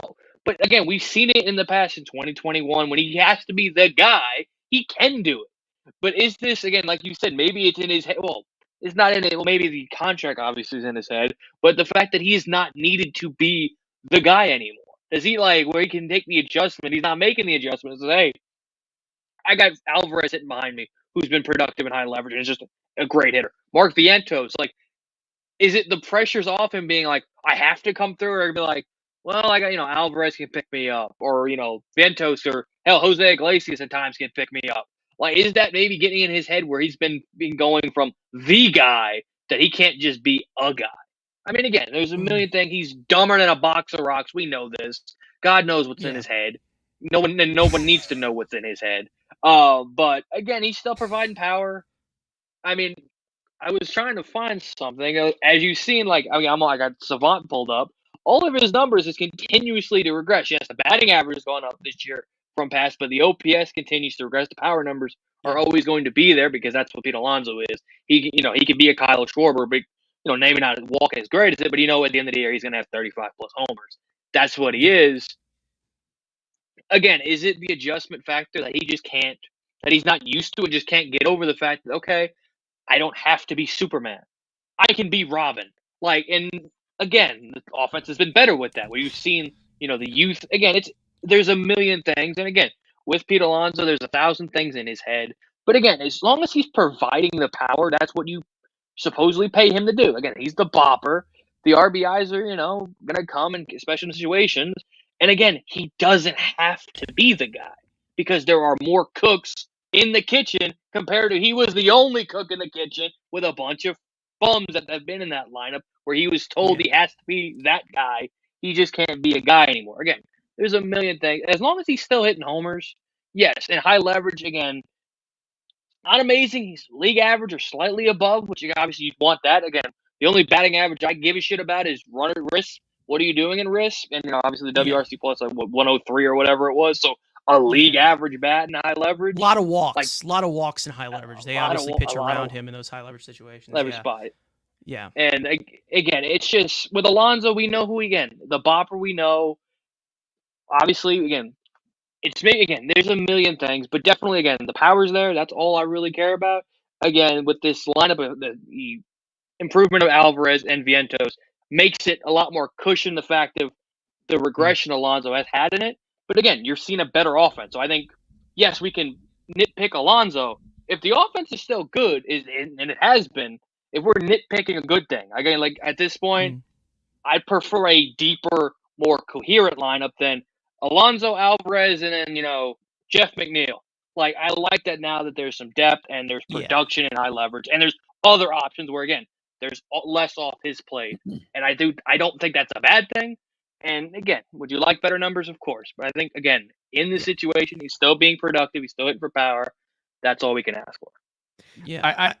I just want to put some numbers to the claim, obviously. As we've talked about before, Pete Alonso going into this year, getting the third least amount of pitches in the strike zone out of the entire league behind Ohtani and I don't know, was it Olsen? Something like that. But when you look at it this year for his career, 47.3% of pitches in the strike zone, which was the third least. This year, it's up 4%, 51.2%. So he's getting those opportunities. And there's been a lot of swing and miss, a lot of looking at it. Sorry for interrupting you, No. Anthony. I just want to put the numbers out there. His biggest problem we've seen in his career is swinging and missing at pitches outside of the plate, like these sliders that are in in our dugout. He swings at, but this year he's swinging at a lot of pitches right down the middle. He's just missing them. And like Andrew said, we know who he is. We know what Pete Alonso is, but Pete Alonso doesn't know who Pete Alonso is because he's got a little birdie in his ear named Scott Boras telling him that he can get money like Aaron Judge gets. And he is not the player that Aaron Judge is. That's the problem. If he's going to be hitting 30 home runs with 90 RBIs before the All-Star break, okay, we're talking about a different player. But he's not that guy. Yes, he hit the most home runs for a rookie. Yes, he's hit more home runs since 2019. But Aaron Judge is just a unique type of superstar that's out there right now. And Pete Alonso is just not that. Judge is that all-around package. He could talk to the media. He plays good in the field. He hits for batting average. He hits OPS. He clobbers home runs. And Pete Alonso's probably just a home run hitter right now. I mean, his defense is okay, but even that has regressed as we see that he has a hard time throwing to throw a double play or anything like that. I mean, even trying to throw to the pitcher at first base, he's having trouble with. I think Scott Boras has just totally messed this guy up, and we know he's a goofy dude. He's a goofy dude, and now that he's been infected by the Scott Boras crap that he spews, there's a possibility that his contract goes all the way out to how JD Martinez signed, or it could go all the way to spring training. Yeah, it's possible that does happen, and I think that it's a thought in Pete Alonso's mind, with whether he has a lot of thoughts or not. But with Pete, I think what goes on as we get closer and closer to him possibly not being a Met next year. Is it possible that he's not here next year? As we get closer and closer to that decision being made, of that future being made, I'm getting to the point, you get to the point where, yes, he hasn't had to be the guy, as to where Andrew is saying, but I just need to see it. I need to see that production again if he wants to get paid and he wants to be here long term. You're kind of just running out of excuses here. You really are running out of excuses, and we know what Pete Alonso is capable of, and that's the problem with being hard on him or not making excuses for him or wanting to keep him long term. We know what he's capable of. We know that he could give you 40 to 50 home runs. He could drive in 100 plus RBIs. We've seen him do that before. So the problem is that, and it's kind of conducted a lot. Like I hear it a lot on the SNY broadcast sometimes. I've heard it multiple times a lot. Since he's come into the league, no one's hit more home runs than Pete Alonso since 2019. And we know that. We've seen him do it. But let me see it now. I need to see it now because this is your contract year. It's time for you to prove that you are worth that money or worth a long-term deal or worth being here long-term, because we know that Pete wants to be here long-term.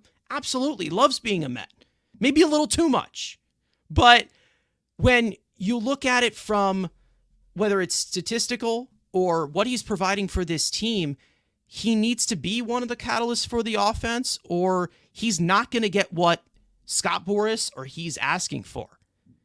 And I like Pete. I want Pete to be that guy. I absolutely do, because I know what he's capable of.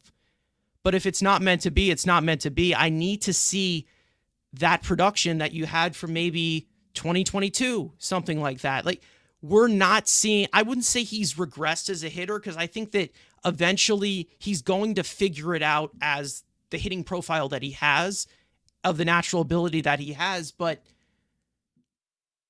you need to see it. I need to see it. When you have runners in scoring position, when you're down by a run, the game is tied, I need him to drive in those runs. Like, I need to see him contribute to the offense. There's no real excuses anymore as to where, oh, well, this is a tough pitcher.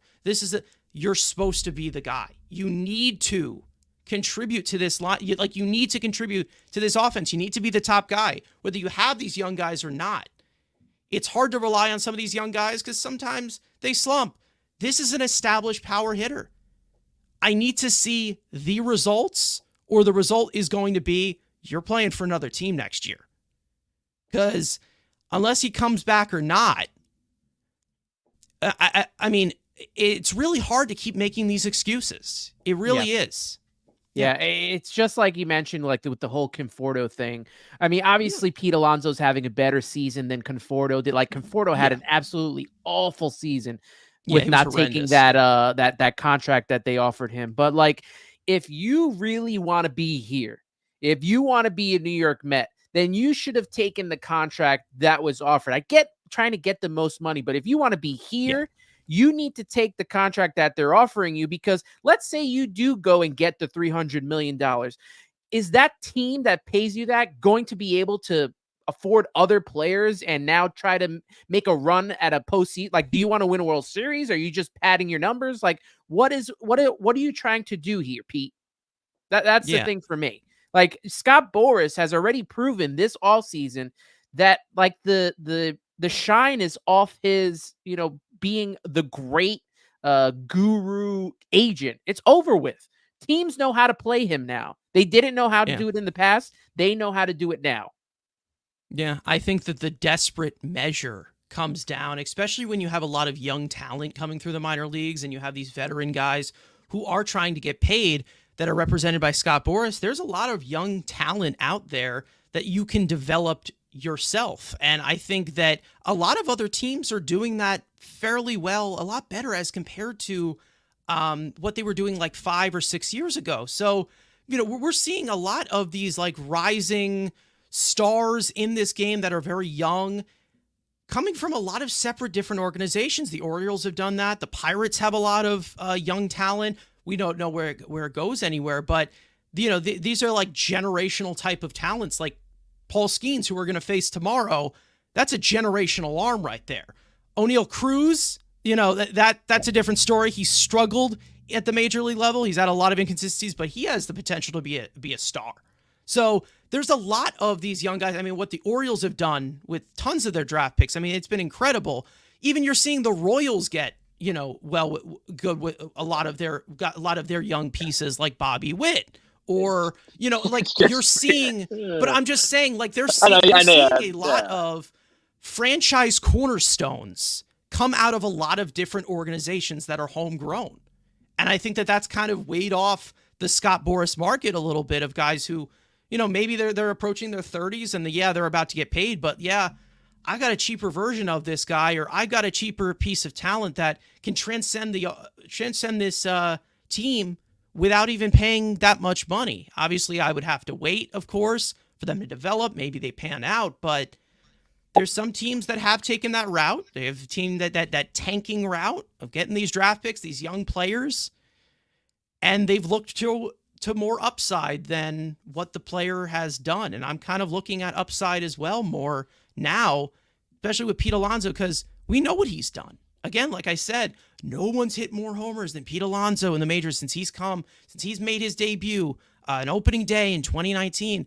You got to show me, dude. You got it. Like, the pace that he's on right now is like, yeah, it might be a 40 home run pace as of right now, but he's barely scraping by there. He's not driving in as much. When you're getting out produced, just like in the RBI sense, if you want to talk about that, by somebody who was in the leadoff spot for a majority of the season in Brandon Nimmo, that's an issue. That is an issue. I mean, I'm not one to like completely Bible RBIs as like the main stat that I need for a guy to be good. Of course not. But this is kind of like something that is just like expected of Pete Alonso. He needs to be driving in these runs, and we're not seeing it. We're just not seeing what we need to be seeing from a guy in this contract year. Yeah. And you're seeing it from everybody else where he's kind of just become the overshadowed piece to this lineup.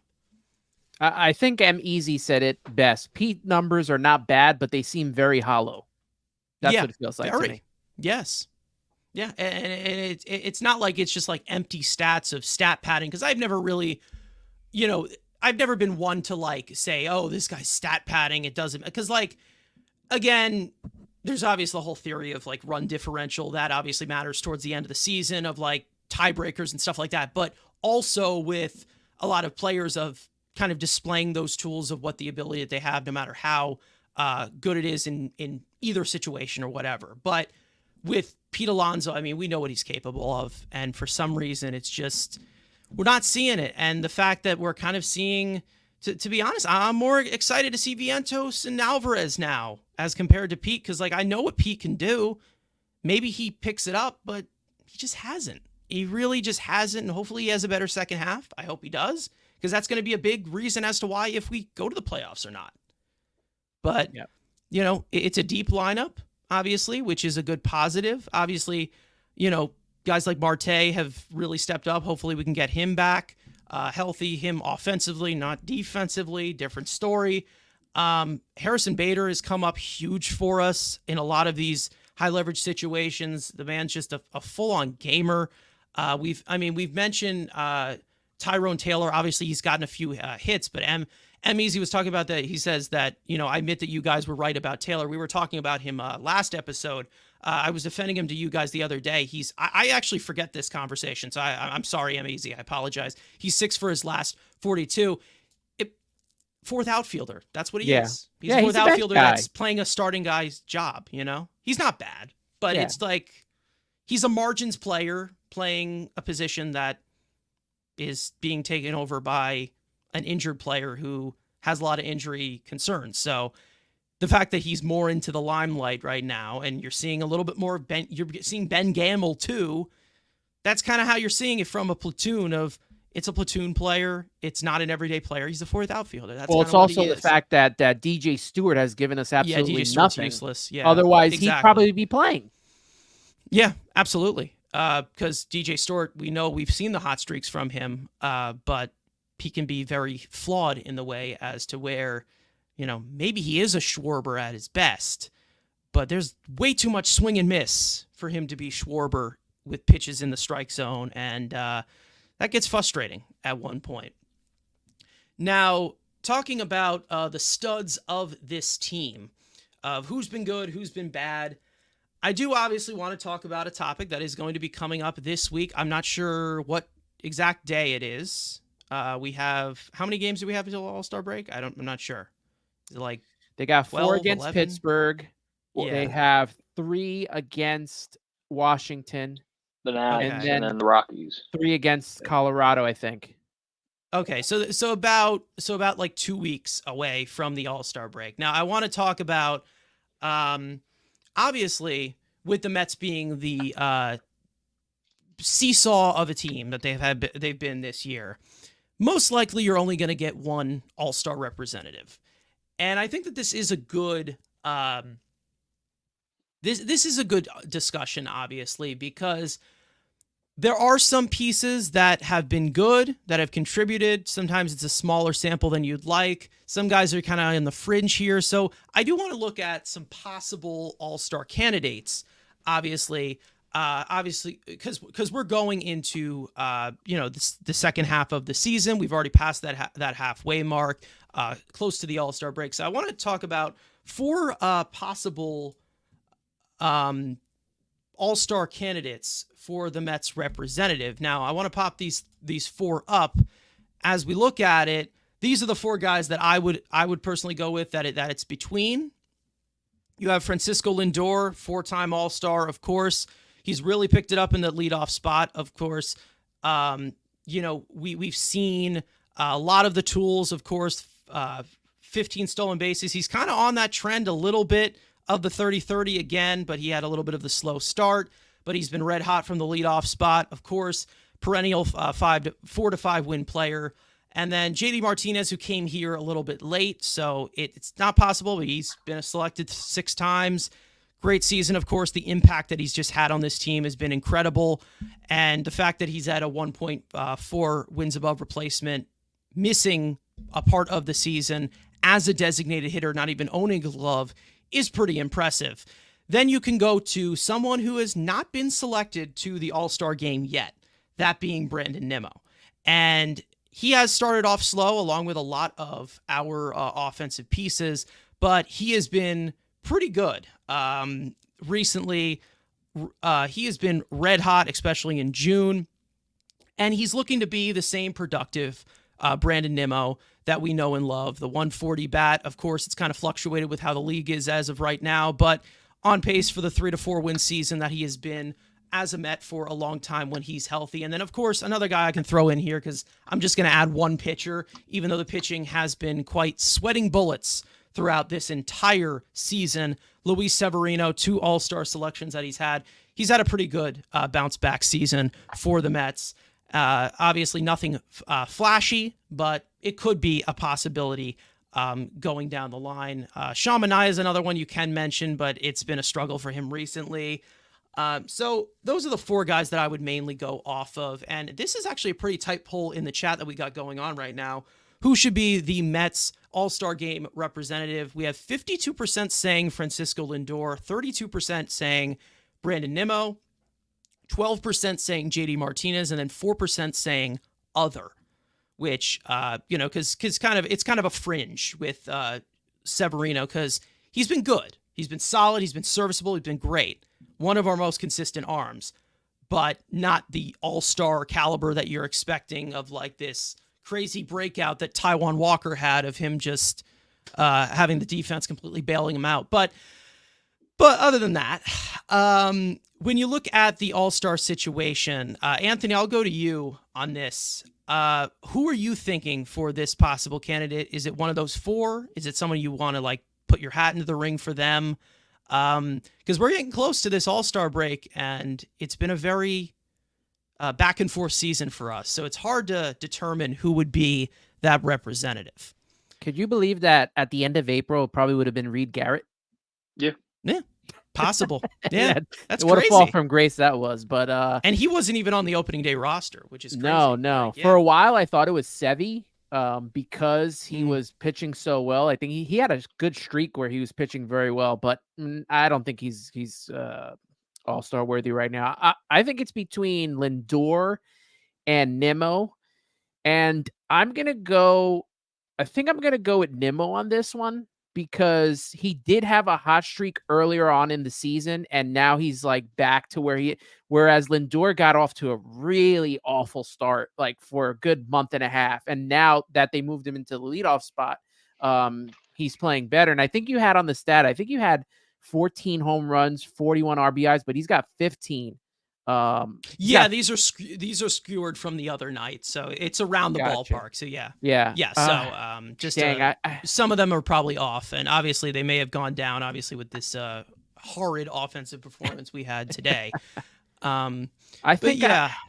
I want to say Brandon Nimmo, but I also think that Francisco Lindor got screwed last year of not being an all-star. It's going to be between them two. So I don't know. I'm not really big on the all-star stuff, but yeah.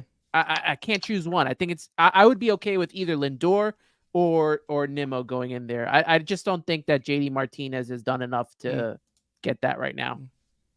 It's all really sample with JD Martinez because he's been off for a few, like he wasn't here. He missed a month directly. Yeah, he did miss was it like 3 or 4 weeks? It was something like that. Like it took a while for him to get going. Andrew, you going with your boy here, or you think this is the year that it finally happens? Yeah, and if we're looking again, taking this statistically instead of just being fan biased, Brandon Nimmo's got the best shot of anybody because you compare him to all National League outfielders. Christian Yelich got in; he didn't qualify for he doesn't have the AB for outfielder by OPS, but he's third. He's behind the two other All-Star starters, Jurickson Profar, Fernando Tatis. Also, that will go into Lindor's case where he is sixth compared to National League's shortstop via OPS. Which will also screw him over is the everybody needs a player bullshit. And you look at the Washington Nationals, CJ Abrams has been their best player. He most likely will be their all-star. The Cincinnati Reds are god-awful. Ellie De La Cruz will most likely be their all-star. Colorado Rockies, Ezequiel Tovar will most likely be their all-star. So, yes, they could take middle infielders. It doesn't matter. And hell, even Mason Wynn for the Cardinals could probably, even Ryan Helsley probably will be their guaranteed representative. Yeah. Mason Wynn, you can have the argument, could be the Cardinals representative. So again, if we're just taking this statistically, Brandon Nimmo is the Mets all-star. Again, he's top 3 in outfielders in all the National League. Again, just taking OPS. Again, there's a billion other stats. If you want to bring WAR and all that crap into it, I'm just taking OPS as the base metric. And again, taking the fan or everybody needs a participation trophy of getting their guy there. Also doesn't help the fact of Francisco Lindor and the fact the Mets are not a good team. Like you guys said, like Carson said, there's not going to be multiple guys. So again, for me, it looks statistically, it's probably going to be Brandon Nimmo, and everyone's going to yell about Francisco Lindor again getting snubbed because of this MOB being everyone needs a participation trophy. Yeah, I mean, this is also a good point right here from Explosive Diarrhea. I love this guy's name. I just love it. Grimace is our only all-star, no one else. That's a good point as well. It could happen. Could there be could people be as crazy as they are? Because I know Mets fans, they always love the joke. Could they make a Grimace, like a custom Grimace all-star jersey? It probably will happen, most likely. Oh yeah. But they'll probably look better than those ugly jerseys they have right now for the All-Star game. I really what happened to just wearing your own jersey? That's just like what's funny though, that the All-Star jerseys for the American League look I don't know, they look blue and orange to me, and the Yankees All-Star hat is blue and orange. Like that's a little I mean, I hate the American League jersey.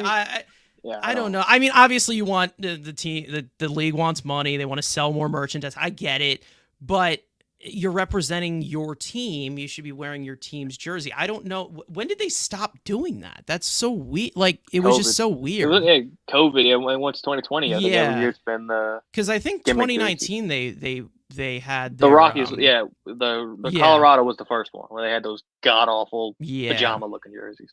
Yeah, it was. Yeah, I don't know. I don't like it. I think they should just represent the team that they're representing.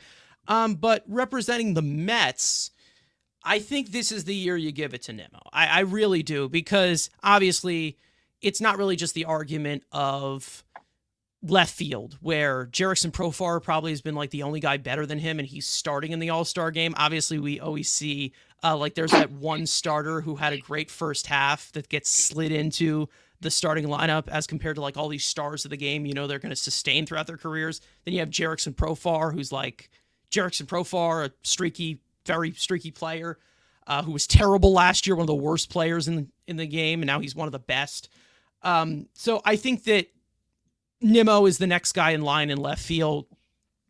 But also, I mean, I will continue to go by the notion of like the last few years that Brandon Nimmo is the best player in baseball to never be selected to an All-Star game. And I continue to put out that truth. I don't see anybody else in comparison. And maybe that's just like a little bit of a tough, I think it's Brandon Nimmo. Maybe there's not much competition for that of like he's been in the league for a while. He's in his 30s.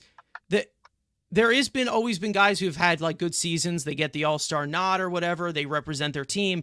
It's never been Brandon Nimmo, because Brandon Nimmo, behind Alonso, behind whether it's Lindor, even though Lindor's never been one as a Met.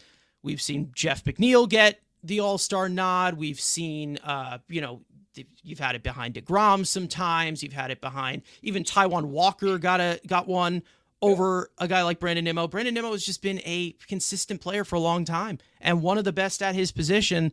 Nobody really talks about him because the outfield is it's so loaded in this entire league, but I do believe that he is even Marte got one as a Met. Our co-host checking in here, Frank adding, he got one as a Met. And Starling Marte is a good player, but when you look at it from Nimmo, I think it's time. It's time to give him the nod already. I think that he's been the Mr. Consistent. He's been the guy up for the task. And, if you want to talk about coming up clutch, he's done that for us this week. Let's just say that. It's been pretty impressive. Yeah. He comes up clutch after concussing himself. I don't know how that happened, but he did concuss himself and came up with 2 big hits. Let's not forget the game where he tweaked his back and then came back the next day and won the game with a walk-off. The guy's been amazing. Man took a bump, cut his head, and then, you know what? I'm going to have 2 RBI clutch hits after the fact. There you go. Brandon Nimmo for you. Yeah. It's just it's been unreal. I think that he finally does deserve that recognition eventually, because he's been one of the most underrated players in the league. And that's not me looking at it from the orange and blue goggles, because I'm always one to criticize our own players or another player from another team the same way. But he's just gotten better every single year. He's going to be here for a long time, and at some point, you got to have the year where he gets the recognition. I think this is the perfect spot where he does. I don't know if you toss anybody else into the ring. You could make a case, for JD Martinez because of the impact he's had. It's been, small. He has, what is it like? I don't know, a little bit less than 100 plate appearance, less than Lindor or Nimmo. So it's not like that small of a sample, but he did miss a month. It did happen. Also, Lindor, of course, having that slow start. Andrew also talking about the competition in the National League of guys who are going to be like the lone representatives, such as our team. I think it's Nimmo who is the best representative there. And there's also an argument for. Is there an argument for Alonso? I don't know. No. He hasn't been good, but I'm just saying, is there any other first baseman that would overtake him? Bryce Harper, Christian Walker, Freddie Freeman. There's already 3. Give me some more time, I could probably get you to Isn't Freddie Freeman out? Is Freddie hurt? Isn't Freddie Freeman hurt? I know Mookie's. I don't know about Freddie. But yeah, Bryce Harper, but he's starting, right? So who would come in reserve? And Christian Walker's having a better year than Alonso. Probably. Yeah, okay. So again, I think that it's down to Lindor and Nimmo, but I think given the positional flexibility that you have. Fine. Came back. Freddie's fine. Then who got hurt? Mookie got hurt. Mookie got hurt. Never mind. Okay. But with Nimmo, I think it's time. He's just been that Mr. Consistent for a long time. And it's the best way to represent it, because I don't think there's really anybody in this fan base that has a polarizing opinion about Nimmo. They're really I feel like it's just the best way to represent this team. It's just Nimmo. Everybody likes Nimmo. Who doesn't like Nimmo? He's so good. He's a likable guy. Okay, shut up. But what I'm saying is that I've never seen a fan base rally around any player here or show any criticism to a guy the least as much to Brandon Nimmo. It's well deserved. I think it is well deserved because he's been that consistent player for us for a long time. And I'm I've been impressed with how much better he gets every single year. And I'm glad to have him here for years and years to come. Let's just say that. This is another point. Vientos and Alvarez possibly, because like the catching position is a little spotty, of course. I'm not sure, because in the American League it's pretty much set. It's Salvi and Adley, right? Mm-hmm. JT hasn't been that good, right? Or he hasn't been. Contreras and Will Smith. Yeah, Contreras and Will Smith. Contreras and Will Smith. So there's an argument there. Third base is not as hefty as it used to be. Alec Bohm is starting, so I mean, yeah. Alec Bohm is starting. Nolan hasn't been great. Nolan's been ass. Manny's been ass. Yeah, Manny's not been good. Rendon's not even in the National League anymore. That's a Brian Hayes maybe. Like it's kind of like it's pretty low. So you could maybe plug Vientos in if you have a lot of injuries that go off, but we'll see what happens. But I think the best chance here is Nimmo. If you're talking about one representative, it's Nimmo, and I think it's well-deserved for the years and years of consistency he's shown in a Mets uniform, which, especially in front of a fan base, that will bite your head off if you don't perform. But as for the injury report, I'm going to go into that, and we will then we'll get into studs and duds, and then we'll get out of here. Kodai Senga completed his first rehab assignment last night, which was Wednesday, and he went 2 2/3 scoreless, no hits, no earned runs, no walks, 6 strikeouts, and 35 pitches. He was taken out early, and his next rehab outing is expected to be in AAA, most likely on Tuesday. And it will be a 50-pitch outing, so he continues to ramp up, and after the All-Star break, we're kind of on that pace for Kodai Senga to return to rotation, which will definitely be a huge boost for the team. Harrison Bader, obviously, is currently day-to-day with the usual soreness that he's experienced after colliding into the outfield wall in the 3rd inning on Tuesday's game. He did not play Wednesday night. He also did not play today, which is Thursday, and all of it is precautionary. They underwent tests. He does not have a concussion. He's fine. He should be back in the lineup eventually, but he is day-to-day, so the Mets are playing with a shortened outfield for the next few days, which is why DJ Stewart has continued to get starts in this lineup. And as for Brandon Nimmo, which was just hinted by Anthony just a few minutes ago, he was scratched from Monday's lineup after hitting his head and sustaining a cut on his forehead, and during the middle of the night, he did cramp up. He fainted while he was waking up at 5 a.m. Crazy story if you want to look at the full-on article that I'm sure SNY or the New York Post has. He underwent tests. He underwent tests and imaging, and he was back in the lineup off the bench on Tuesday and returned to the Mets lineup on Wednesday night. So in between those days that he got those clutch hits, he had a near concussion, fainted. I mean, the man just got ice in his veins. What can I say? It's Brandon Nimmo. I don't know what to say. It's just been incredible. And again, hopefully we get Senga back.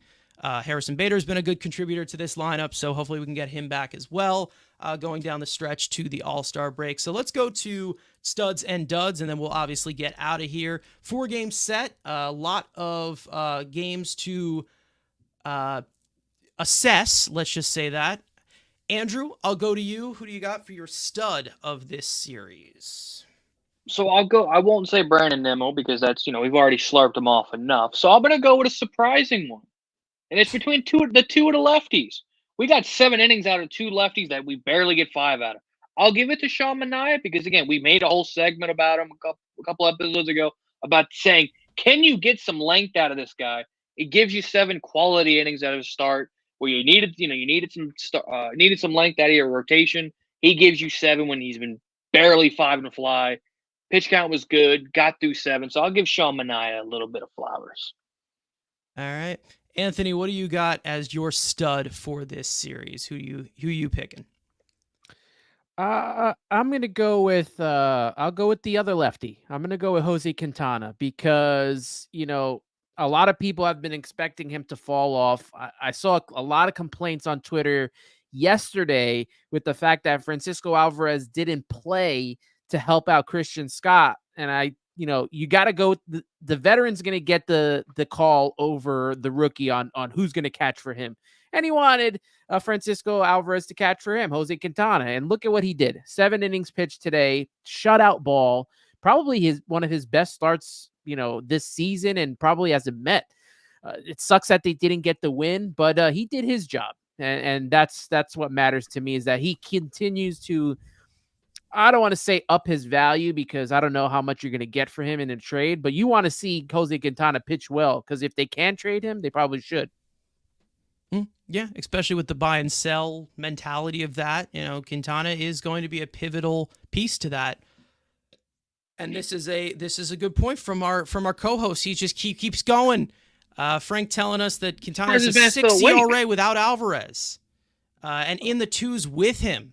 That's good. That's good ERA. Yeah, that's good ERA. I'm gonna continue the pitching train on the studs part of this, and I'm gonna go with Jose Butto, because this guy came off cold from Syracuse 3 days before he pitched 100. He threw 100 pitches. Ooh. Then he gives you 2 innings in relief. Did not warm up in the way that he obviously is used to as a starter. They put him in the game in these late innings. 2 crucial innings he got for us. I think I don't know if he walked 1 batter, but he got the job done, and he was able to put us in that position to win that game. And it was pretty impressive to see that from Butto, who is not really a reliever. He's kind of been brought up as a starter. I'm actually hoping they eventually move him to the rotation and move somebody like Manaya to the bullpen, or go with a 6-man rotation before Senga even comes back. I'm hoping that they do something like that, because I want to see the innings that can be provided from Jose Butto, who I think is a really good rubber arm to have in there, as compared to Peterson or McGill at this point, as to what we're looking at it from the current stand. But Jose Butto, very impressive, put us in a position to win. You can't hate that whatsoever, especially on the short rest that he got after throwing 100 pitches in Syracuse. Let's go to duds. Andrew, I'll go to you. Who do you want to throw under the bus here? I mean, at this point, when you say the same names, I'm trying to be creative here. So I'll say it, because we'll probably never get another chance to bury Tyler J. Learn Taiwanese, buddy. I never want to see this man ever again. Again, don't even send him to Syracuse. Do what Jordan Blasnovich just did. Sell his ass to the KBO. I've had enough of this, Ian. And I get it. You're desperate for him. We need a whole goddamn segment about it. But God, you got a 7-run top of the 10th or 6th or whatever it was. Over 6 runs in extra innings. That normally kills a team. Nobody's coming back from that. And of course, he's got to come in and just bleed it up and make us freaking sweat. Again, that should have been put away easy. So Tyler J., go get some Kung Pao chicken, buddy. Okay.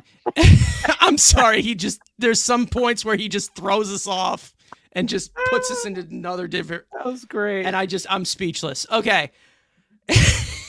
Anthony. Your dud? Yeah. It's got to be Jake Diekman to me. And I know he won a game earlier on in the series, but I mean, come on, man. This is the second big game you've blown. We desperately needed this game along with that game on, what was it, Saturday that he blew? Come on, man. He's been just awful. You got to be able to get out lefties, and he just is not able to do that. He just soft tosses, he nibbles. And he just doesn't throw any strikes. I think he walks like a batter every time he comes in. He's been awful. That might be actually true. That might actually be a fact. I actually want to see if that's true. But yeah, he just doesn't know where the ball's going. I mean, he just doesn't. I know Tyler J. That was absolutely unacceptable to give up the, what was it? Yeah. What was it, 7-run lead that they had, and then he get in extras and he gives that up, and then we have to go to somebody else. But I mean, we're talking about a veteran. This guy's supposed to lead, be a part of the leadership in that bullpen, and he's been awful. And I don't know. He's just a dud for me, because that was a game that we had, and it got blown away from him. Yeah, he has walked a batter in 6 of his last 8 appearances. Good grief! So that's not good. That isn't good. I am going to go to DJ Stewart, because I think it's time to pull the plug here. It's been fun. We call him ShopRite Schwarber. Great. He's not Schwarber, right? I mean, he's good in pinches. He's a part-time player. Now we're kind of seeing him more into the light with Marte going down. You have Ben Gamble there as well. Like, at some point, you got to pull up like a utility man, whether it's Mike Brasso, whether it's one of the young guys in AAA, whether it's even Luke Ritter, to be honest. DJ Stewart right now, it's running its course. He's got a minor league option, as I've mentioned on Twitter many times. Like, it's losing its gas here. He shouldn't be having the gateway to bat fifth as well. That's ridiculous. Mm-hmm. And I'm done with it. I think at this point, you got to stash it away, send him to AAA. I understand he's making more money than the usual minor leaguer, but cut your losses here, make the roster a little bit more versatile until you get somebody like Marte back. They are holding on to him like they did to what's his name last year, Vogelback. They are just like not letting go. Good for him to like be able to make 2 weeks. He 2 good weeks. He got a 1-year contract out of. Good for him. Bad for the Mets. Yeah, exactly. I mean, I think that I don't know how much he's getting paid. It's like $1.6 million. It's not much, but it's impressive for somebody who's just like basically a hitter, doesn't really provide anything else. But it's just at some point, cut the cord here. It's not working out. I mean, they just got to make this roster a little bit more flexible, and that starts with DJ Stewart, who can be an extra bat off the bench, but it's just not working out here. The magic is running out with DJ Stewart, and every single time when we do criticize him, he usually just like goes off somehow. But right now, it's pretty noticeable, especially if they're batting in fifth in this lineup, which he does not belong in, especially with guys like Martinez contributing the way that he has, and Vientos and even Alvarez. Like, so many other guys can be in that 5 spot behind Alonso. There's no reason for DJ Stewart, even if you're looking at the righty-lefty matchups. There's no reason for it whatsoever. Cut the losses now. I think that it's run dry. Let's just say that. It was a fun experience, but let's leave it at that. All right, so we're going to wrap it up here. We'll get to the parting words. Thank you to Anthony Rivera for joining us. It was a blast as per usual, and it was good to have you back on here. Anything that you would like to plug, anything that you have going on in the future here where everybody can find you, all of his links are in the description, as always, for all of our guests. So what do you got for the closing remarks? I got a live show coming up tomorrow at 3:30. Jingle Man's going to join me on be a guest co-host for Subway Shea Podcasts on YouTube.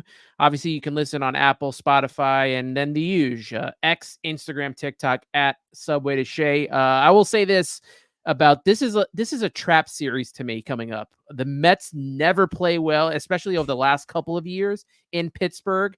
You got the two of their better pitchers going up. Luckily, we missed one because he's on the IL. But I wouldn't be surprised. I would give me a split right now with this series, and I would be okay. Yeah, I Pittsburgh. There's always been a lot of weird stuff that has gone on with the Mets there. From that, what is it, that ball that they like Taijuan Walker kicked out of play, or the Diaz homer. I mean, there's just been so many weird stuff that's gone on in Pittsburgh of a team that you expect to be competitive against, but for some reason in Pittsburgh they just can't consistently win there. Andrew, I'll go to you. Here's your chance to yap one more time. Yeah, again, the Mets have been better against elite pitching. Enjoy Paul Skeens. We'll see how that, again, Skeens and Mitch Keller keep the offense going, and hopefully we don't have multiple just bullpen complosions. That'd be nice. If you just do 1 or 0, I mean, obviously you'd like 0, but don't be blowing up whole series. Just keep it to 1 at bare minimum. All right, well, the last thing I got to say is we're counting down the days until Edwin Diaz comes back, because that is really going to help out the bullpen. I missed Edwin Diaz more than anybody in the world, obviously. And I obviously don't believe that he cheated, and I believe that he's a perfect angel and he's done absolutely nothing wrong. But when I look at it, it's just you got to keep pushing. I mean, some of these have been disheartening losses, but they got to find a way to bounce back if they're going to stay in this race, because you can see on the screen right here, we're 3 games out of this wild card. We're starting to gain a little bit of separation here, as opposed to like a week or 2 ago where it was pretty tight. I mean, you had about, it was like 8 teams within like 2 games of each other. So it's starting to even out a little bit and look a little bit more like a wild card race as the days go by. So the Mets have to start winning games, and they have to start winning games fast. They have to play better baseball than they did today and the day before. And, hopefully they can continue the consistency up, and, maybe we'll be above 500 after this series. That would be nice. It'd be awesome. Happy 4th of July to everybody that tuned in for us live, for those of you who are listening on audio, for those of you who are watching on playback, for those of you who came in here for a few minutes. Make sure to subscribe to the Mets Weekly channel if you have not already. Turn on post notifications for this very podcast, which is regularly recorded on Sundays and Thursdays following every series of games, with the audio versions, of course, dropping 9 a.m. the following day. Make sure to follow Mets Weekly on TikTok and on X. Follow everyone individually. All the links are in the description. Thank you again to Subway to Shea, Anthony Rivera for joining us for this episode. For everybody here watching live or on playback, let's go Mets, and we'll see you guys next time.